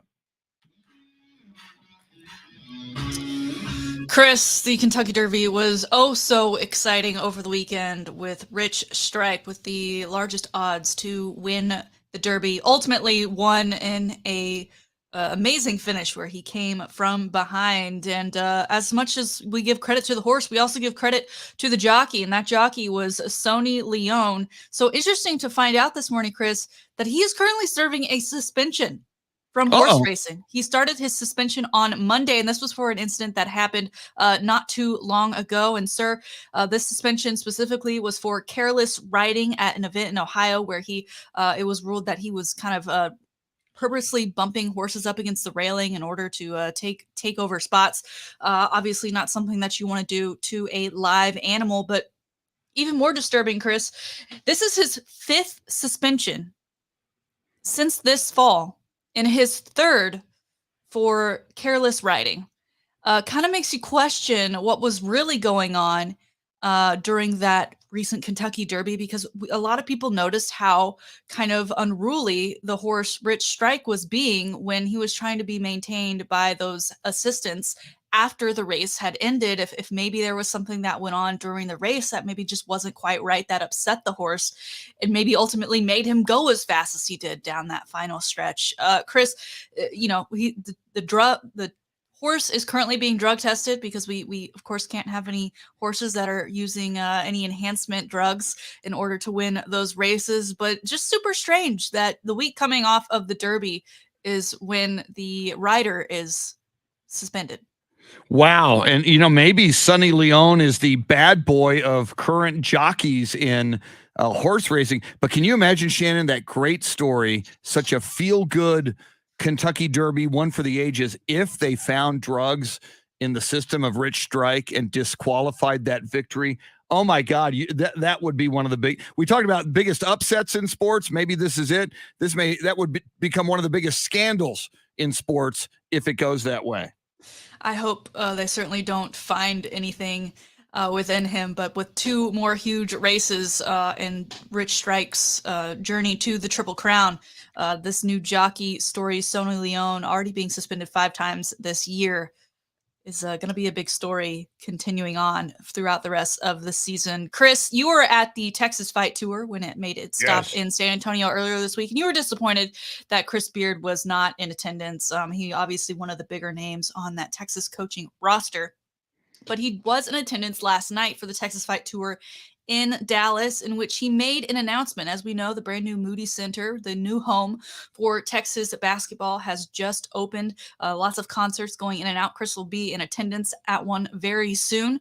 Woo! But the basketball practice facility, people are waiting for that to open and for that to be named. And Chris Beard dropped the name yesterday at yesterday's event. And Chris, it's a good one. It's very Austin. And I think the $20 million that this organization donated to not only Texas basketball practice facility, but the rowing facility as well as football facility by this Texas alum ultimately went a long way in getting the naming of this practice facility. It is going to be called the Tito's Basketball Practice Facility. So Tito's, the vodka, which was birthed in Austin, 1997. Tito himself, a graduate of the University of Texas. He donated $20 million back in January, and Texas has returned that favor by saying, thank you so much. Here's your name on the brand new practice facility. Nothing says practice like vodka, Chris. See, I knew Tito's vodka was successful. I see it everywhere. I've enjoyed Tito's vodka in a few Bloody Marys over the last several years, more than I care to mention on the radio. I didn't know that he had a spare 20 mil around to contribute to Texas Longhorn athletics. Yeah. That is amazing. Think about how much Tito's vodka is making if he's able to make that donation. My God. A little side note on that, you know, Tito's here where we are, obviously it's house. It's easy to get. It's not super expensive. When I was in Vegas, my friends were enjoying some Bloody Marys. I don't really care for them, but when they would get Bloody Marys, they'd ask for Tito's, and then they'd look at the bill and they would be charged $3 more just for Tito's. I mean, Tito's is considered a higher shelf bottle in other areas around the country. So maybe that's where that money is coming from, which allowed him to donate to the University of Texas. But yes, the Tito's practice facility coming soon to the 40 acres. Finally today, Chris, we did this last year when this list came out, so I wanted to do it again for this year. The Forbes highest paid athletes of the year. We've got 10 of them. I'm going to go ahead. You go ahead and tell me who 3 names you think are on this list. Top 10 in the world athletes, and this is their combined earnings from their field of play, as well as any endorsements, and you know, anything that might bring them in a chunk of change. Okay, well, international soccer is crazy. I'm going to go.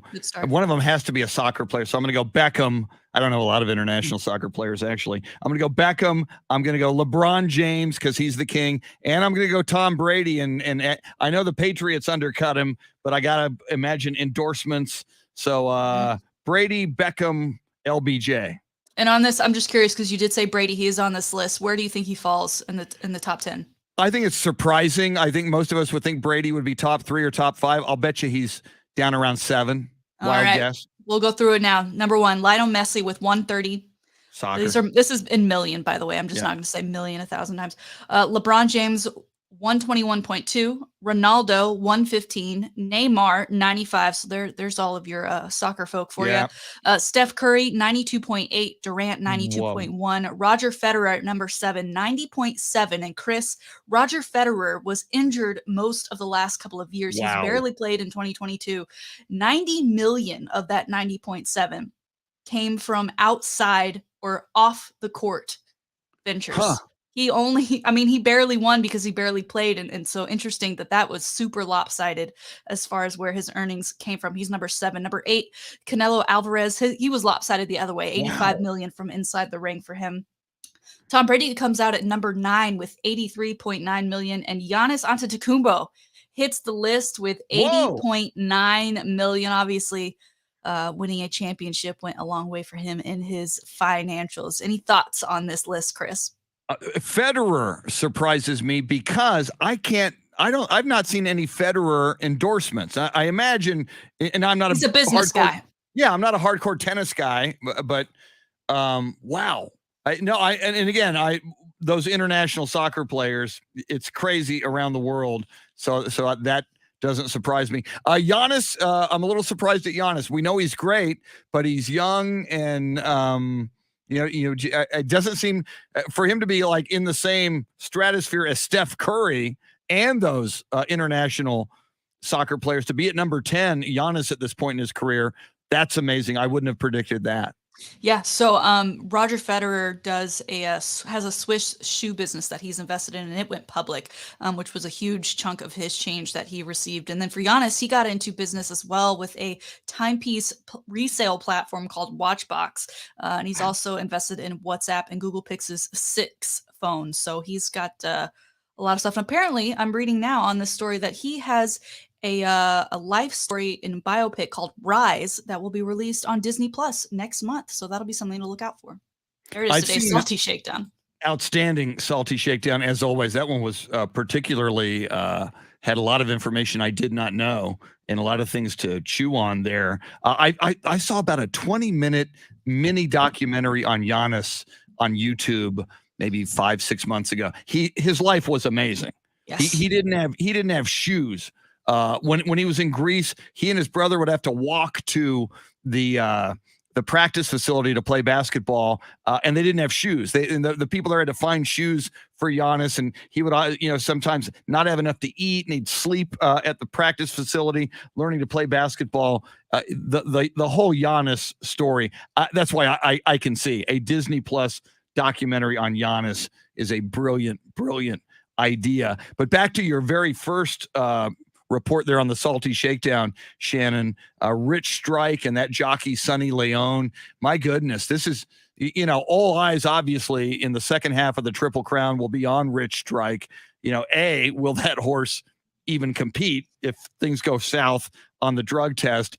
And will Sonny Leon be able to ride, or will there be more sanctions against him? That's going to be fascinating.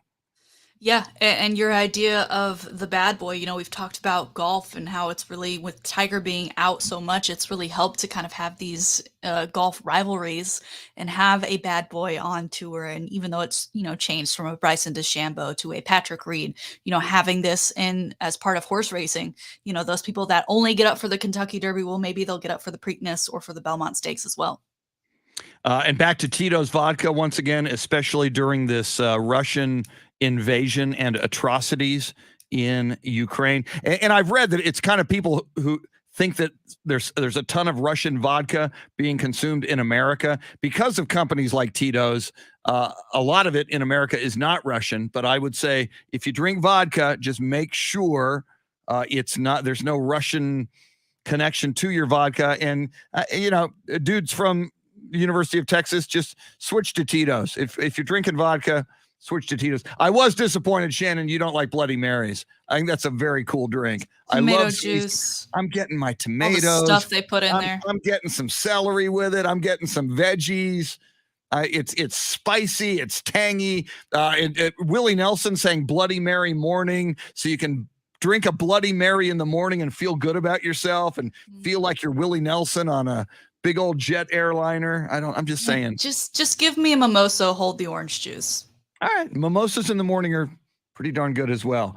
Coming up, Shannon, you had a technical issue last time Don Harris came on the show. This will be your first audience with the great Don Harris, who is on my Mount Rushmore of San Antonio television sports anchors. Yeah, here's hoping there's no fire alarms today that make me exit the building.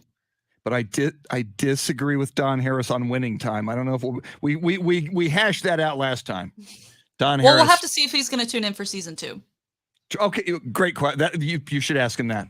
Don Harris joins us next. Sports update at the top of the hour, and lots of controversy in the world of golf. Should you take the Saudi money or not? Andy Everett will talk about that and more with us coming up just after 8:30 as well. She is Shannon Salty Sweeney. He is Jeremy Kolok, our chief meteorologist and resident brainiac. We are with you till 9 on the Chris Duel Show.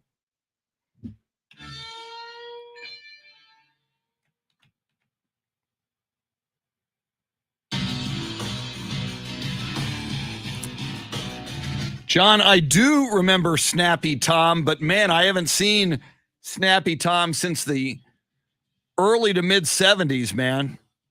I have not heard anything about Snappy Tom in a long time. Jason Paniagua says brand name vodka in a Bloody Mary is a waste.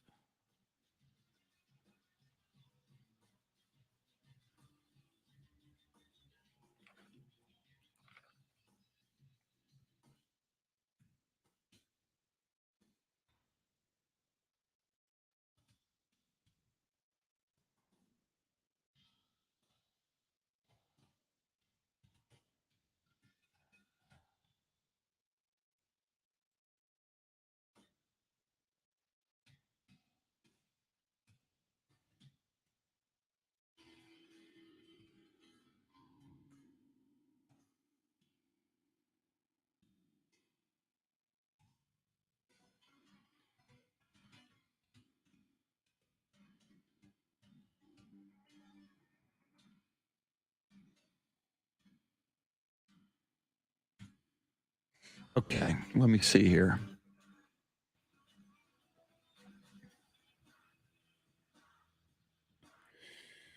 AD Ibarra, not only Don Harris, but Craig Simmons ignores and never mentions the East Side, South Side, Harlandale School District. Just look at KSAT 12. They're pushing big high school games at the Alamo Dome, North School Districts. Don't get me wrong. Love KSAT 12 news followed by News 4.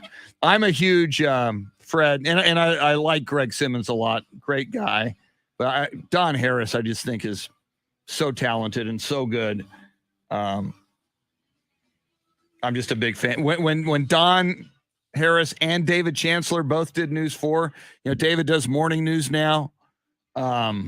I think it was an embarrassment of riches there. I'm also a big fan of Chuck McAtinnick. I love Chuck as well. Let's see. Did I? All right, let me open another one here. I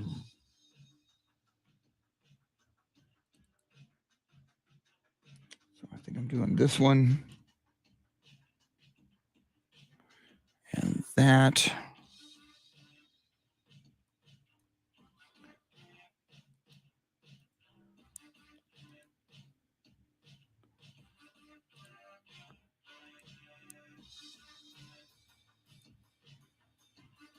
Projects are here. Call QC Kinetics now. Gosh, that's too short now. Let's do this.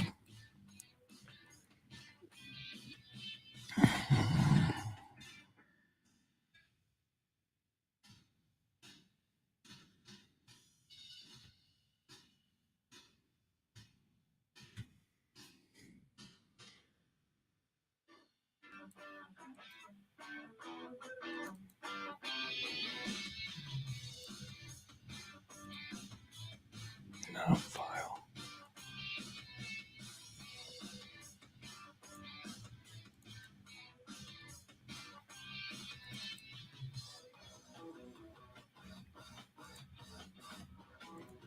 Call QC Kinetics now. You'll be glad you did. QC Kinetics. That's what I need.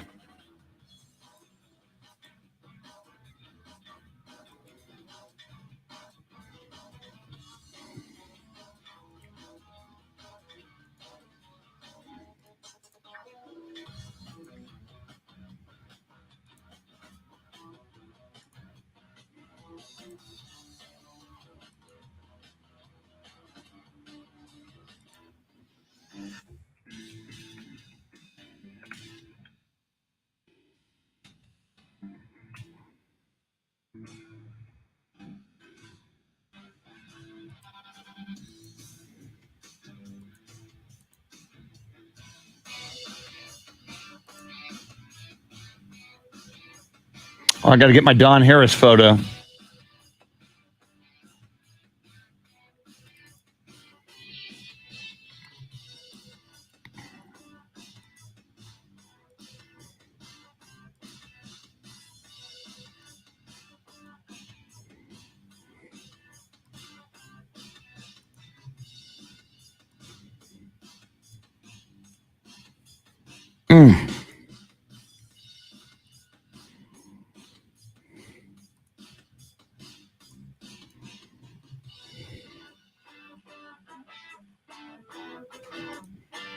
What's happening? How'd your boys do yesterday? Call QC Kinetics. They weather end of 3, 5-1 Astros. They'll resume that game. End of third inning. Astros up 5-1. They'll resume that at.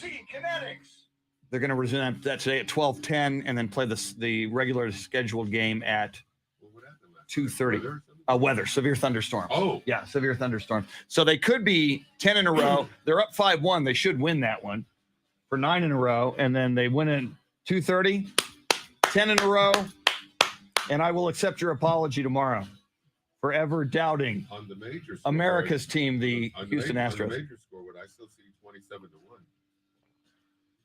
Well, on what on World Series championships? So they're still at 27-1. Okay, I should jump all over that. I'm not a bettor typically. No. I mean, the Yankees have 27 World Series championships. Oh, I thought you said the Houston Astros were 27-1. 27-1, sir, on the Well, majors. when was the last Yankees championship? 2009. 2009. So in this decade of the 2020s, it's 1-0. It's With the help of trash cans. well, Ram Dass and Eckhart Tolle and many other people say live in the now. We must. So I live in this. I live in this decade. You can live in the decade, but you can still look up at the scoreboard and see what it is. 27-1. Well, we have to erase any of those pre-1962 when the Astros were founded. So because I mean the Astros could not compete in 1927. Okay, that's fine. So 62, 77, 78, 96, 98, 99, 2000, and okay, so it's 8-1. 8-1. All right. And hopefully 8-2 at Still the end. 8-1. That's pretty good.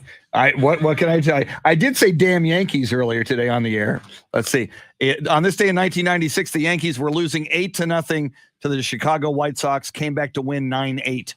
9 runs. And by the way, who was it that hit the first home run at the Astrodome? God, I knew this. Mickey Mantle. That's right. And you were there, right? No. I thought there was something like that. You were there for something. I thought there was some. I've been to a few games. Somebody. I talked to somebody who was there that day. I thought it was you. Was it me? Okay. I was 11 at the time, but I wasn't there. Okay. So there you go. So I think you told me the Mickey Mantle story, but I could have sworn somebody told me they were there and Mickey came over and signed some autographs. Okay. I'll have to. I wasn't that lucky. Okay. Anything else, sir? That's it. I'll accept your apology tomorrow when the Astros have won 10 in a row. What was the Yankees? Was it 11 this season? What? Their longest winning streak? Yeah. I want 12. And you keep waiting for that apology. I will. Thank you. Thank you very much. Let's see.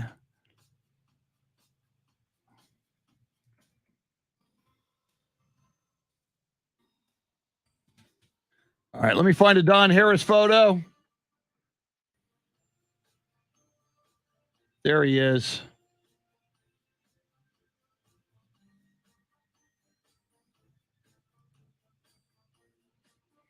It's kind of a strange Don Harris photo, but it'll have to do. I don't have time to get another one up there. Whoops.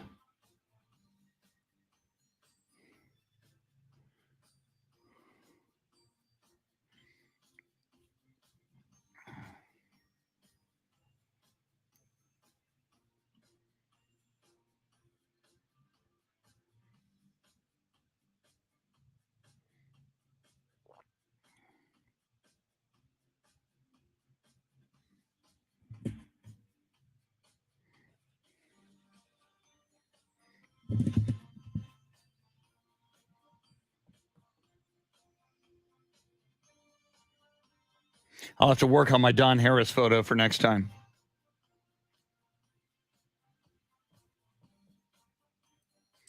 Jeremy is calling Don Harris. Whoops. Yeah, John Williams, how did Snappy Tom ever go away, man? That was a big brand back in the day.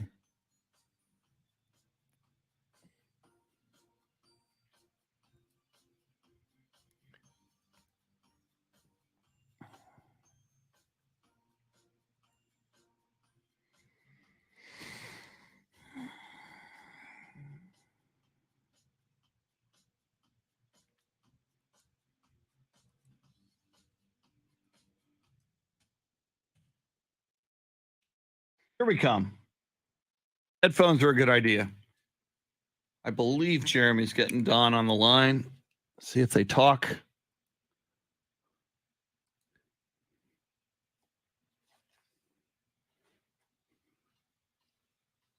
I don't see him talking yet. Not there yet. Okay. We might not have Don Harris.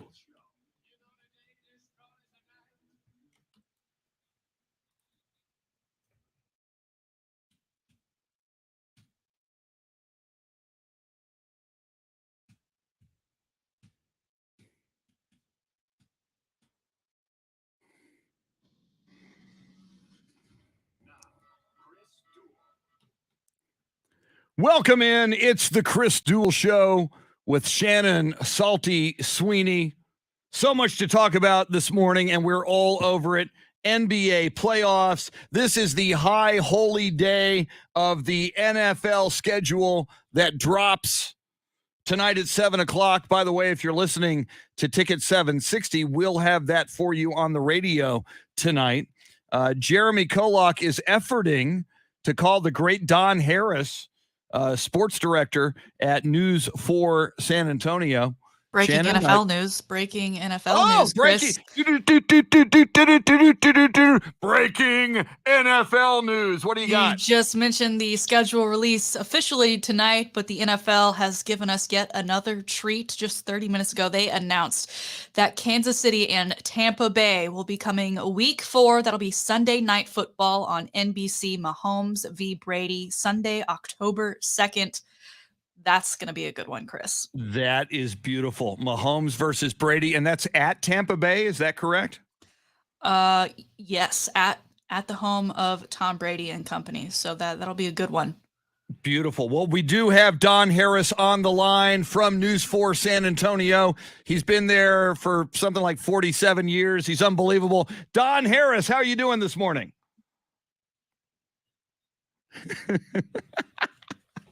Well, I'm older than you are, so if I ever make you old, that just makes me even older.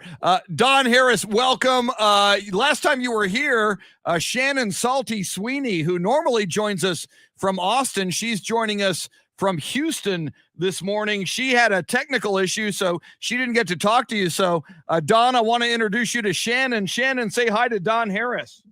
Hello, Don Harris. So nice to meet you. I had no fire alarms forcing me to exit the building today. So excited to get to chat with you.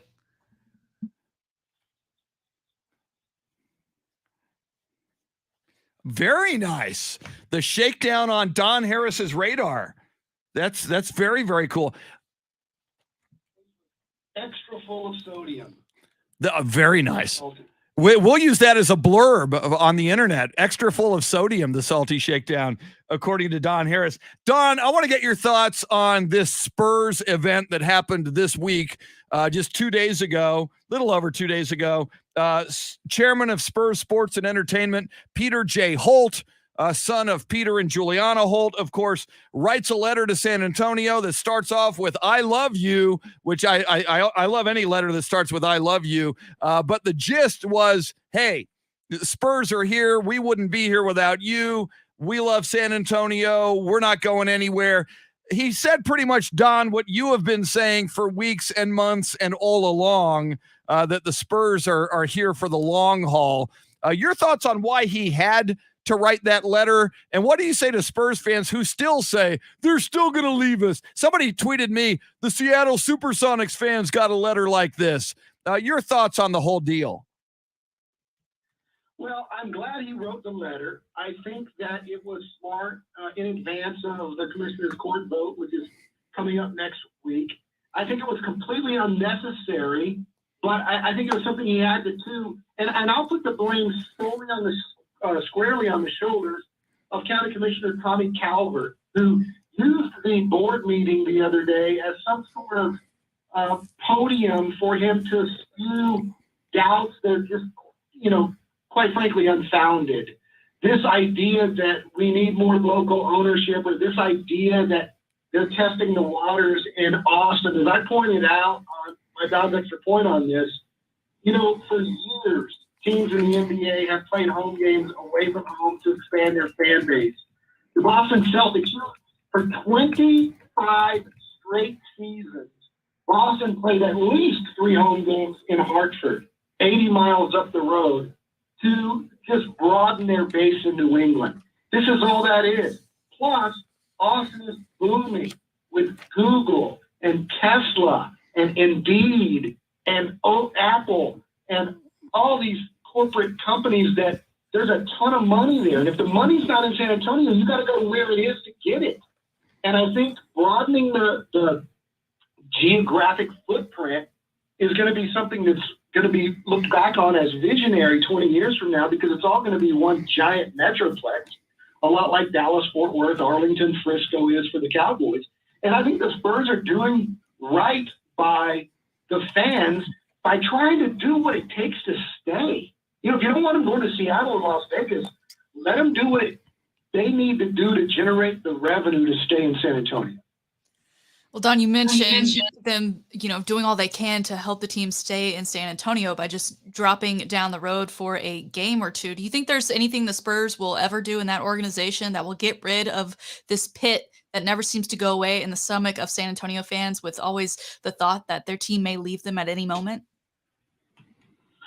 I just think it's in our nature as Spurs fans, going back to our origination days in the ABA when we didn't feel respected by the NBA. And then when we lost to the Lakers in the 80s, in the early 80s, it was because David Stern wanted Boston and LA in the finals, and there was conspiracy theories. And, small market, chip on our shoulder, basically. And I think there are times when it's justified, and there are times when it's unjustified.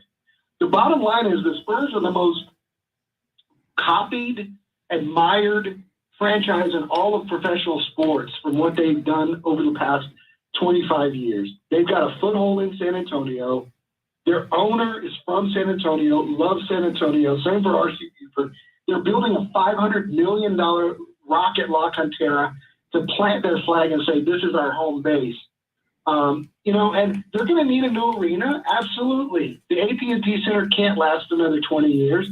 But I don't think it's going to be up the I-35 corridor. I don't think it's San Marcos or anything like that. I think it's downtown San Antonio.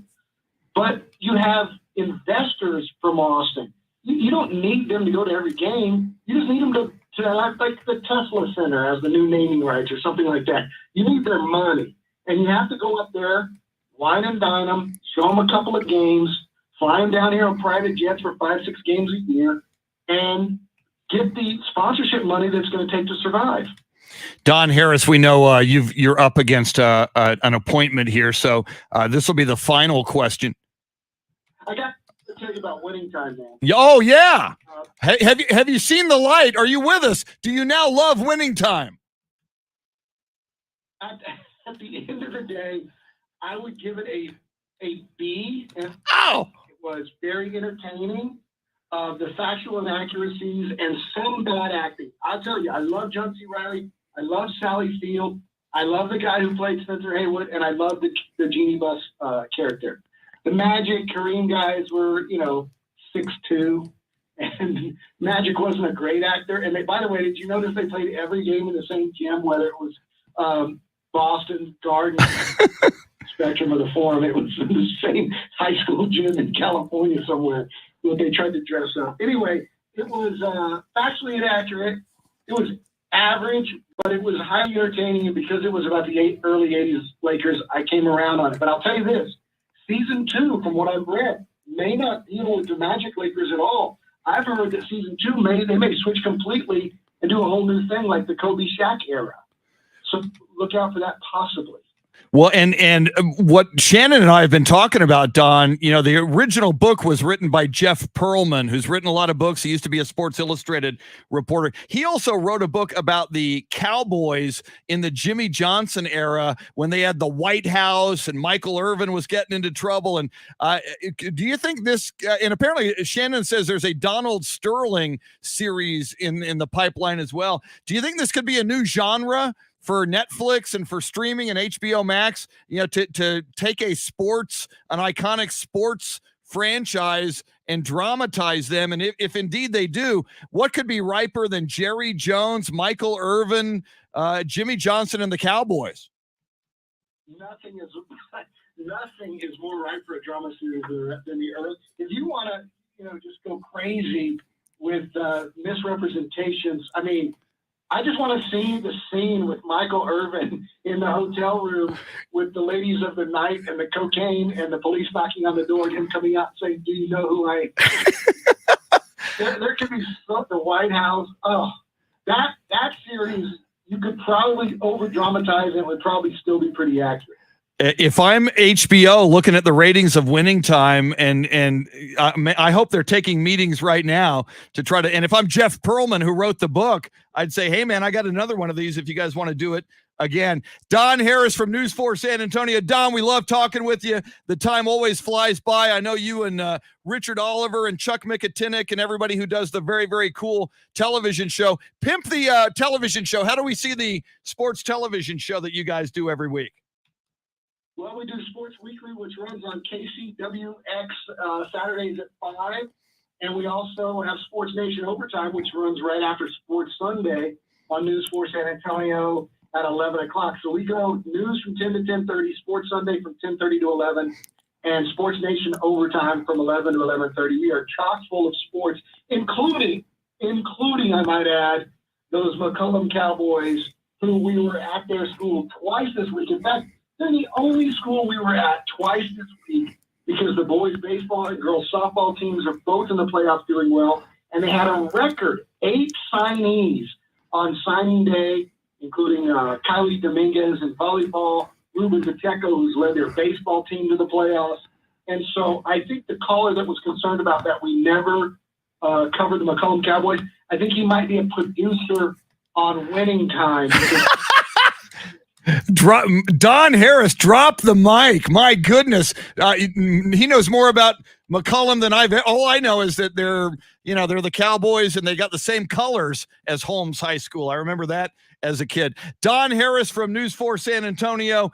Catch his sportscast anytime you can. And his Don's extra points are just always insightful and compelling and entertaining. Don Harris, we love it, man. Thanks for taking the time. We appreciate it.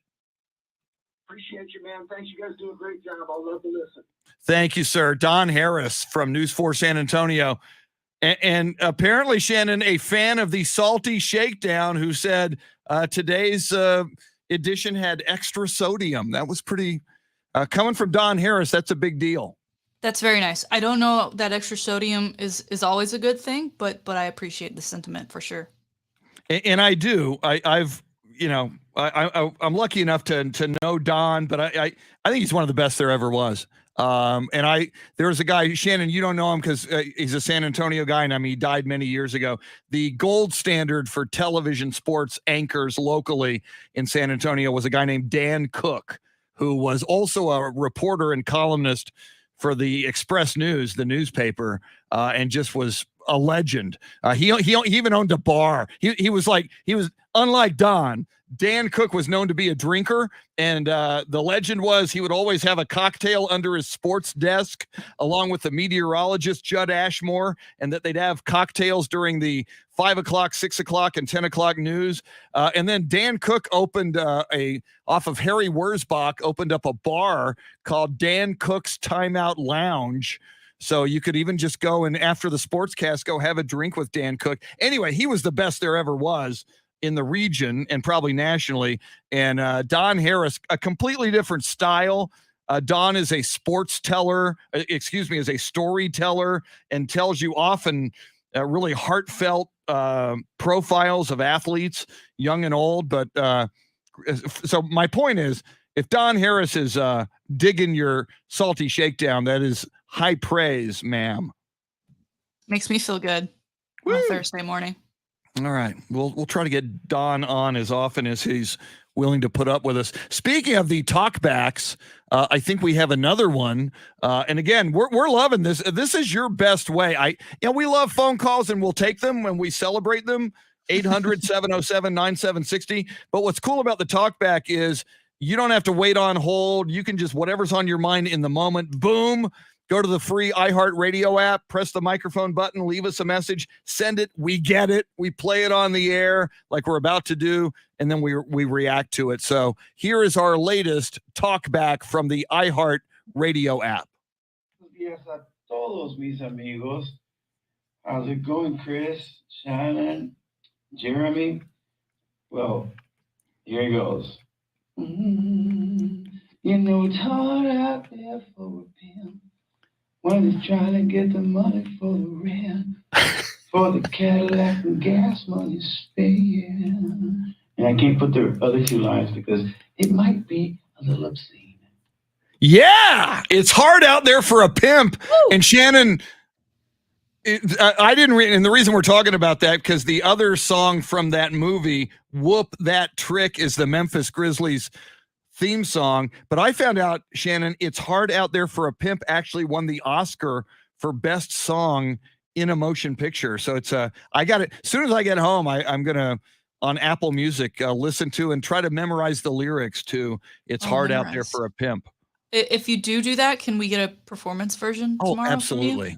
Absolutely.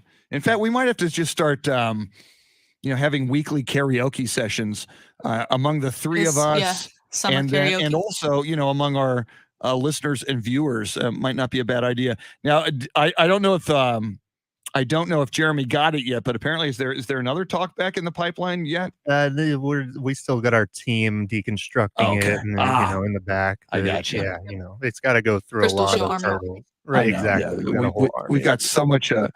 Our support crew is just huge because nothing but the finest.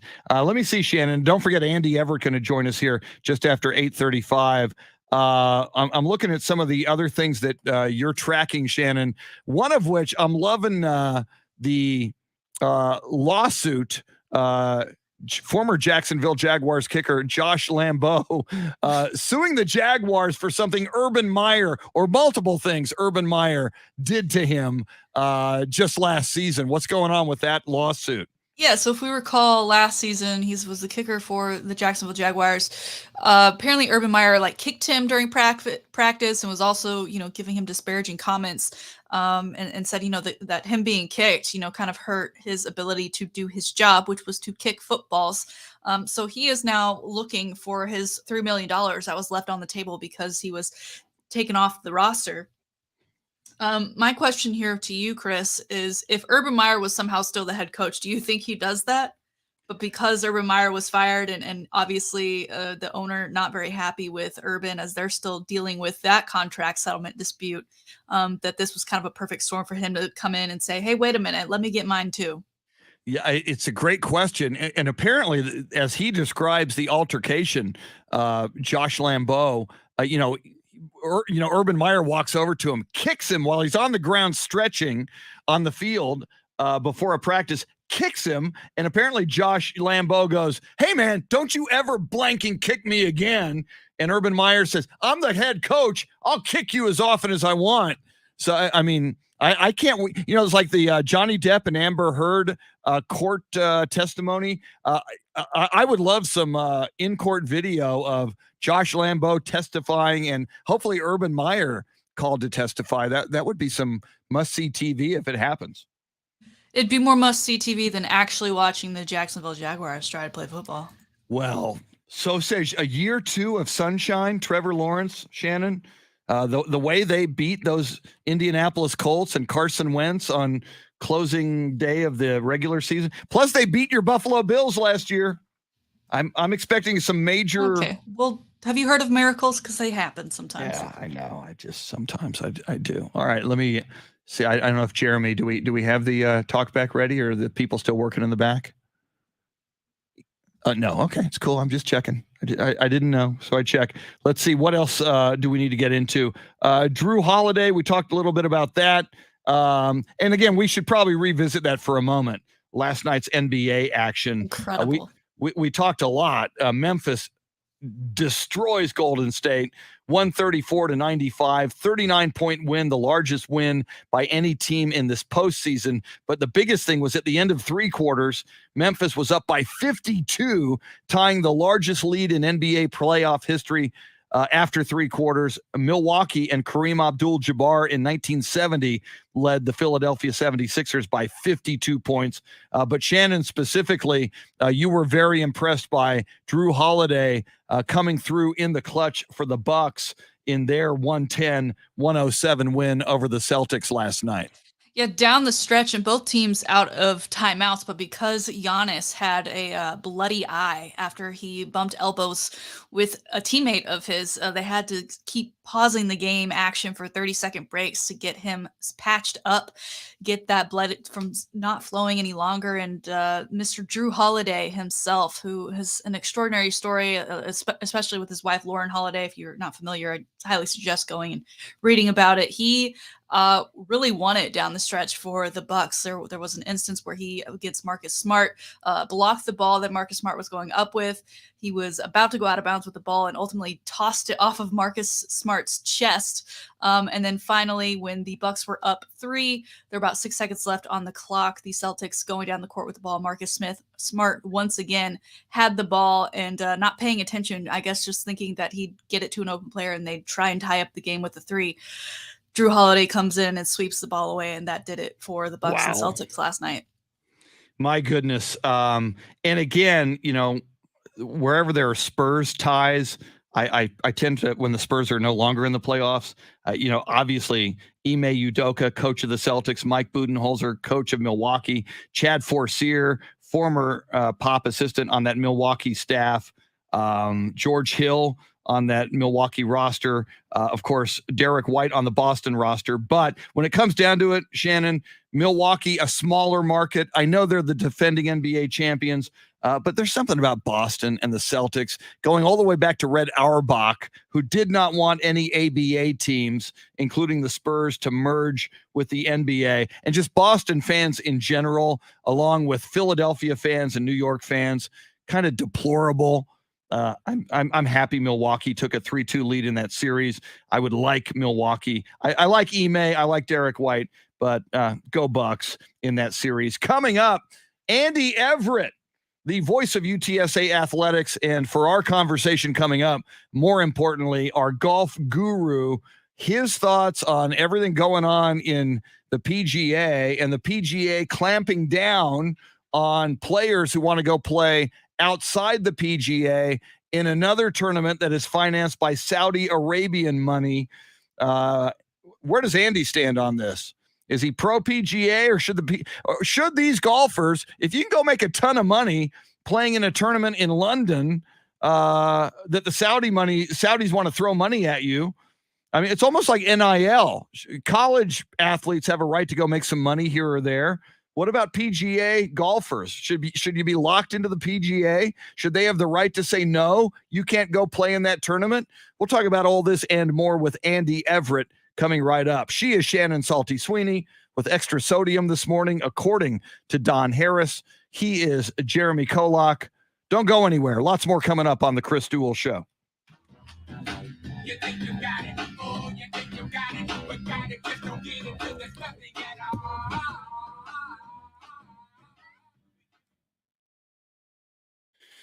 All right, where was I on these? Still recording. That is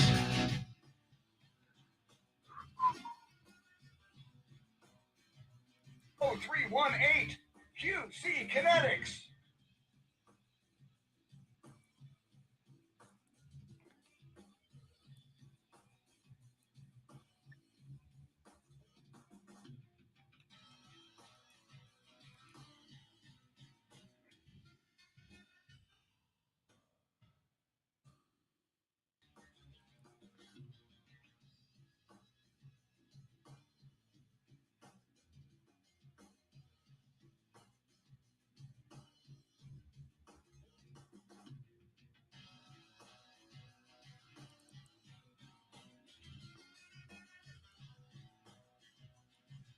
I've got to edit some spots right now, so that's what I'm doing for the moment before we get ready for Andy.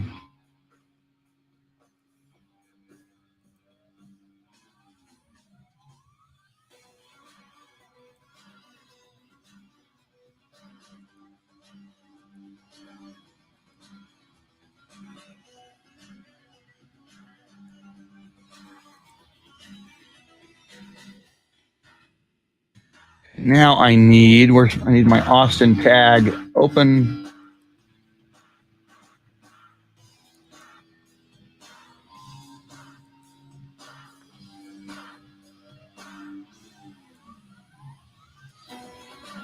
Kinetics now. You'll be glad you did. QC Kinetics. 3 in Austin and Round Rock.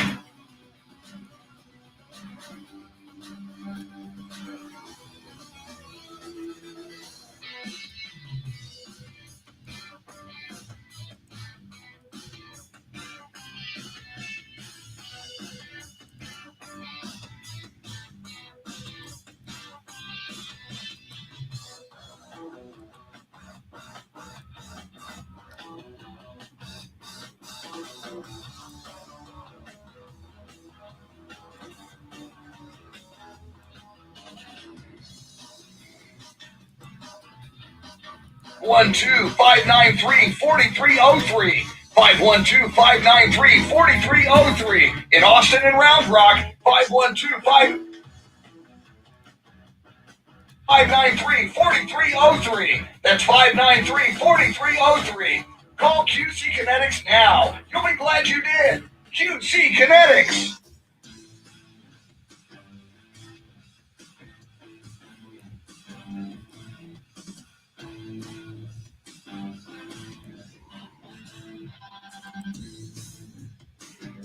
Hey, 4303. QC Kinetics.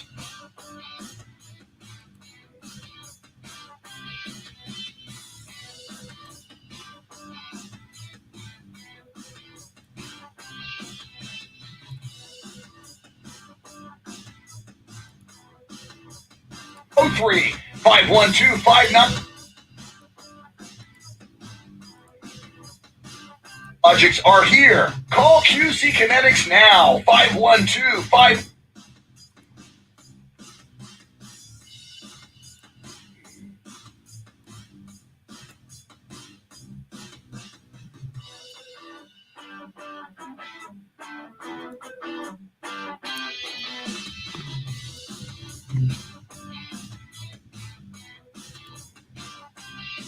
Call QC Kinetics now. Call QC are here. Call Q.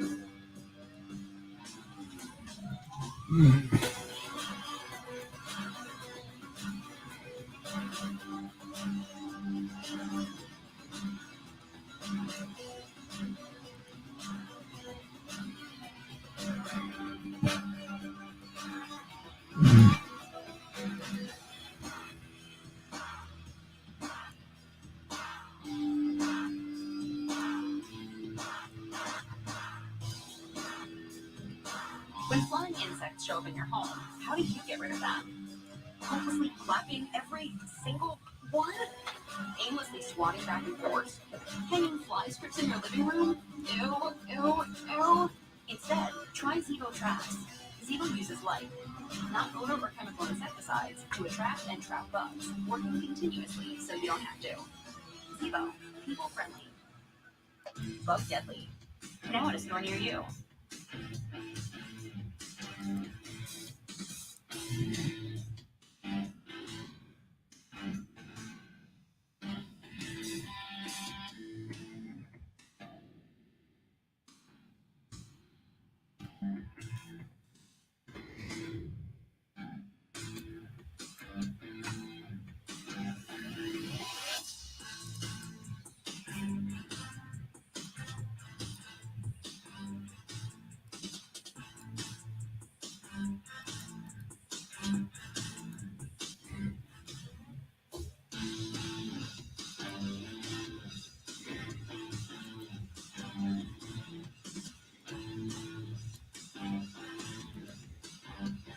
Logics are here. Call QC.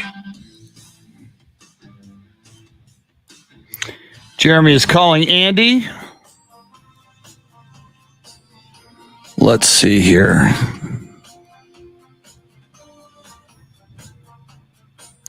I need an Andy Everett photo, which I got here somewhere. There he is.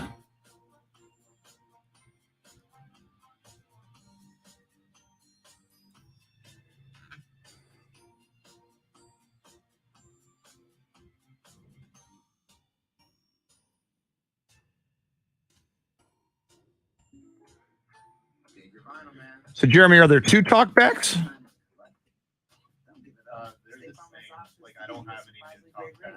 Oh, so they're the same ones. So we're skipping talkbacks. Okay. Cool. Okay. We'll just move right on to Andy. That works.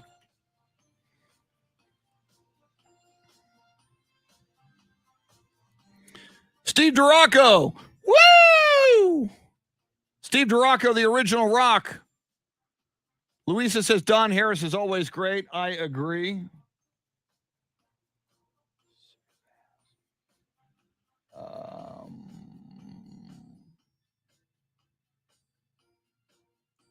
Where is that? Why am I not seeing it? There it is.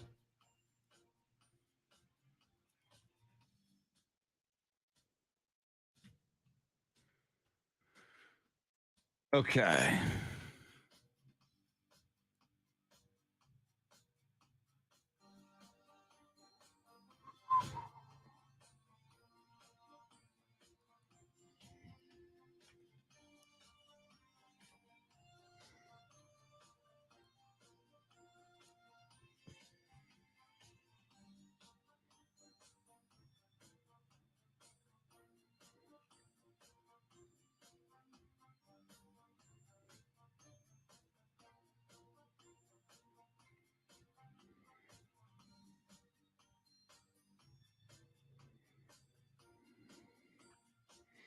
Here we come.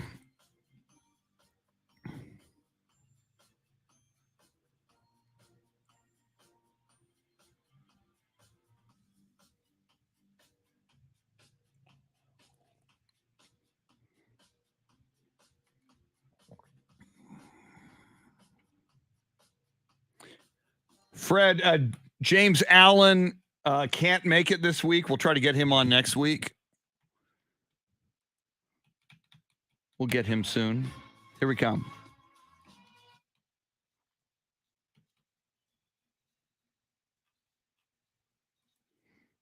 To the Chris Duel Show with Shannon Salty Sweeney. Welcome back. Chris Duel Show with Shannon Salty Sweeney. Jeremy Kolok making the show go, presenting you with some ABBA, whichever way you want to pronounce it. Andy Everett, the voice of UTSA athletics, host of the golf show on Ticket 760, Saturday mornings at 8 in the morning. He joins us on this Thursday morning. Andy Everett, how are you? I'm doing well. How are you guys? I am good.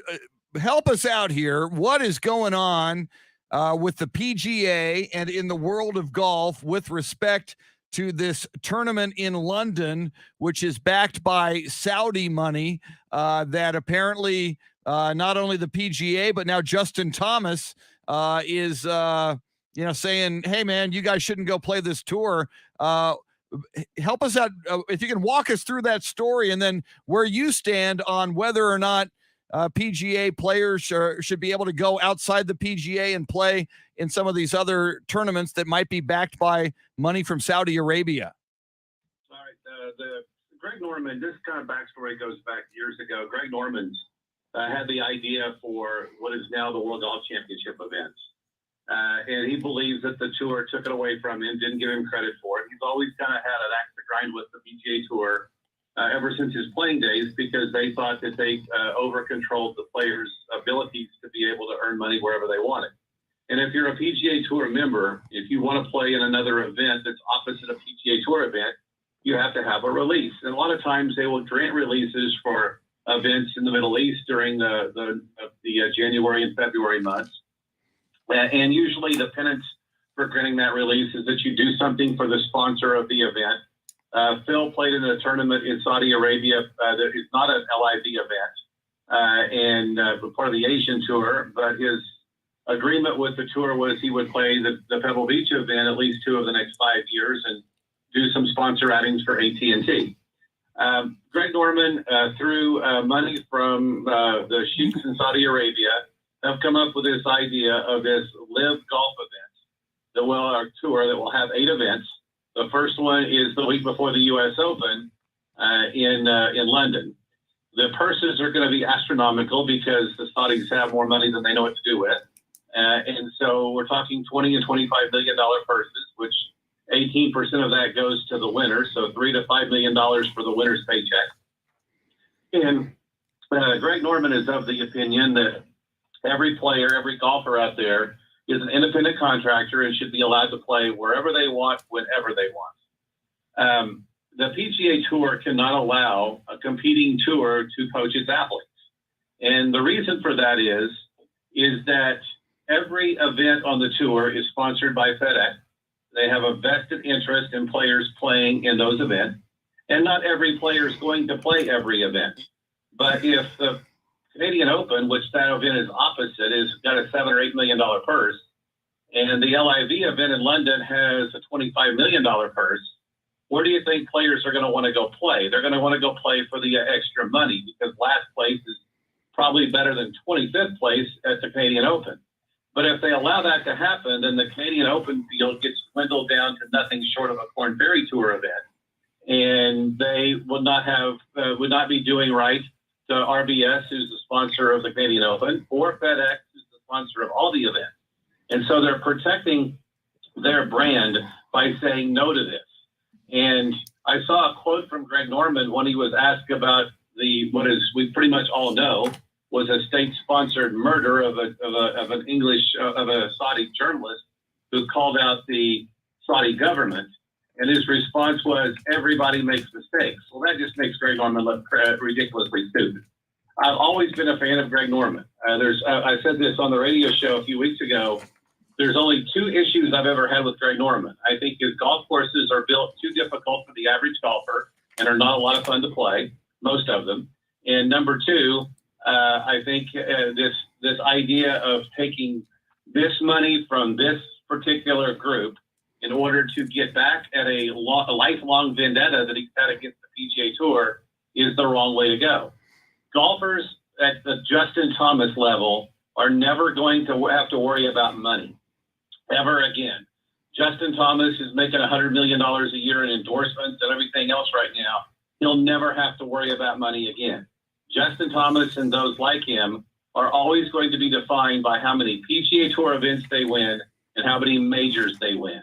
And they can play in all the LIV events that they want to play in, and it doesn't matter. They're playing for their legacy. Roy McIlroy has said that. Tiger Woods has said that. Greg Norman insists that he's got 8 or 10 of the top 50 players in the world that are signed up to do this.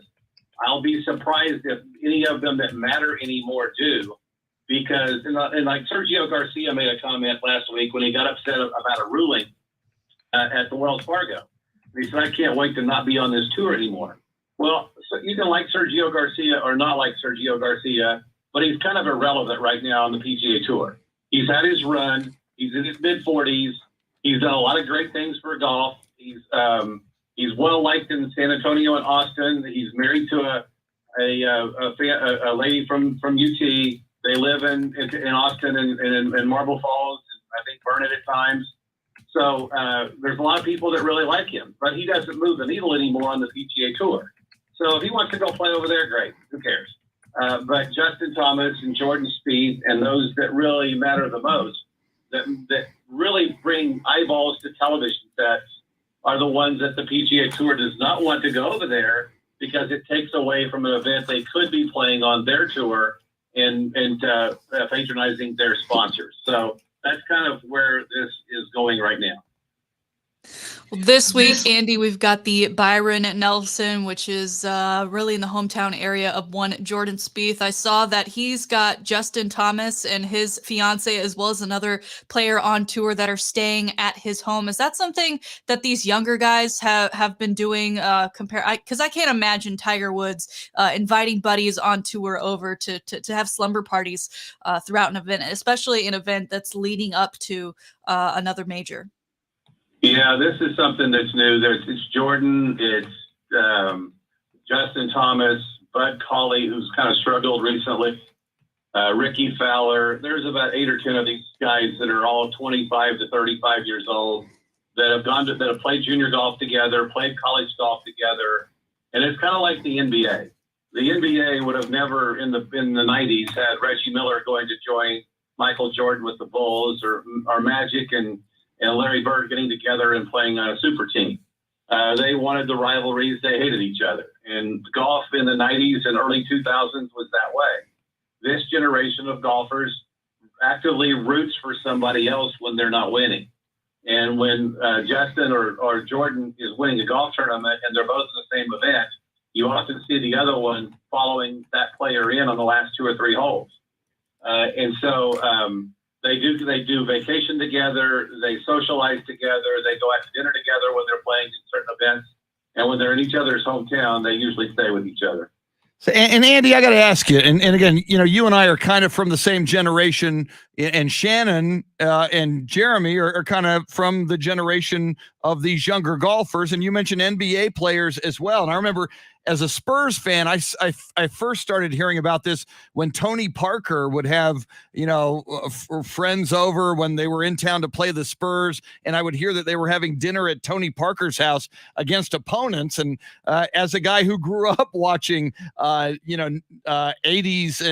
NBA basketball, and a guy who knew that Roger Staubach hated Dyron Talbert of the Washington football team, and Dyron Talbert wanted to injure Roger Staubach and said he would, and those two teams hated each other. I think some sports hatred among teams and players is good and healthy, and I like it. Is it a generational thing? Do you think this is how millennials are, and previous generations like ours just handle things differently? I do, and I think it also goes back to youth sports. When we were kids, the AAU leagues existed, but they weren't all that important. It wasn't that big of a deal. Summer basketball leagues were something you did more for fun than for looking for scholarships or to promote your interest. And the AJGA tour really took off after Tiger left in the 90s. That's when it became more people started, more businesses started sponsoring it. More people got it. It used to be it was just a bunch of kids whose families could afford to take them on a summer tour to all these places. The poorer kids or the middle class kids hardly were ever there because they couldn't afford it. And now those events are heavily populated. You go to an AJGA event now, and you've got 75, 100 kids that can all play. Whereas 25 years ago, you had 3, and the rest of them were there because it was something to do. And so they really get to know each other in those levels, and they become friends when they're playing on AAU teams or even at AAU leagues. And so as those players, being the elite players they are as 15-year-olds, progress to college and into the pros, they want to continue those friendships that they created when they were kids, where Reggie Miller and Michael Jordan probably never played AAU ball with each other or against each other. They probably never existed at any level to speak of in the 70s, early 80s. So they were never friendly, and their rivalry began whenever it began, and they would have never dreamed of joining forces. Same for Bird and Magic, the same for many other two superstars that you'd want to see. So I think it's absolutely generational. And I think the NBA was better when players didn't like each other. I think that some of these super teams, and you can look at Brooklyn as a perfect example, have not worked out the way people thought they would. I totally agree, Andy. You just look at winning time back when the Celtics and Larry Bird played Magic and the Lakers, the Detroit Pistons, their rivalries with the Chicago Bulls and others. It was, for me as a fan, it was a lot more fun when you knew these players and these teams didn't like each other. Andy Everett, host of The Golf Show, 8 o'clock on Saturday mornings here on Ticket 760. If you're outside San Antonio, you can always catch that on the free iHeartRadio app. And of course, he is the voice of UTSA athletics. And we're up against it, Andy, but do you know off the top of your head how many days until UTSA football kicks off? 112. I looked the other day, but I can't remember which day I looked. So it was 115 then. I think we're around 112. So what is that, 13, 14 weeks thereabouts? Yeah. Well, and Shannon looks forward to welcoming you to DKR when UTSA plays the Longhorns. That's going to be a fun one. My only fear about that game is when UTSA beats UT, that the Longhorns fire Sarkisian and hire Jeff. We need a win, but we need to keep our coach. So that's a great. That we might have to tweet Hilarious. that one out. Yeah. Jeff just won't even travel back to UTSA with the Roadrunners. Chris Del Conte will do that deal in the locker room right after that game. Yeah, but no, I'm looking forward to it. I've been to DKR with friends before, but I've never broadcasted from there. So I can't wait for that game, and obviously Houston and Army before that. Andy Everett, the voice of UTSA athletics. Andy, always great stuff, man. Thanks for taking the time. We appreciate it. Take care, guys. Thank you, Andy. Well, Shannon, we are just mere hours away from the holy sacrament of the NFL schedule drop. How are you going to get Doritos and chips and dips and adult beverages? Are you going to be ready with all of the supplies you need to get through this tonight? You know what? I've been on a Cheez-It kick, so that might be my snack of choice during the release. Very good. Well, Jeremy, great job. We will be analyzing the NFL schedule in depth in 21 hours. Thanks for all your work today, sir. Thanks to the great Don Harris from News 4 San Antonio. Thanks to Andy Everett. Go Cowboys. Give me a good Thanksgiving Day game. We will see you tomorrow. We'll talk NFL schedule, NBA playoffs, Astros win streak, and more. Hasta mañana.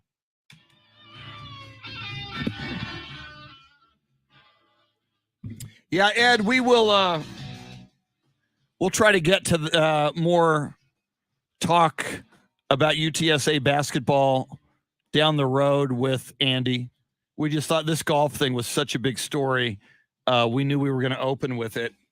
So that was the reason for that. Jason Paniagua, thank you, sir. Thanks. There are 12 people in here right now across YouTube, Facebook, and Twitter. Thanks, everybody. We will see you in 21 hours and talk a lot of Cowboys, NFL schedule, and more. Have a great Thursday. See you on Friday.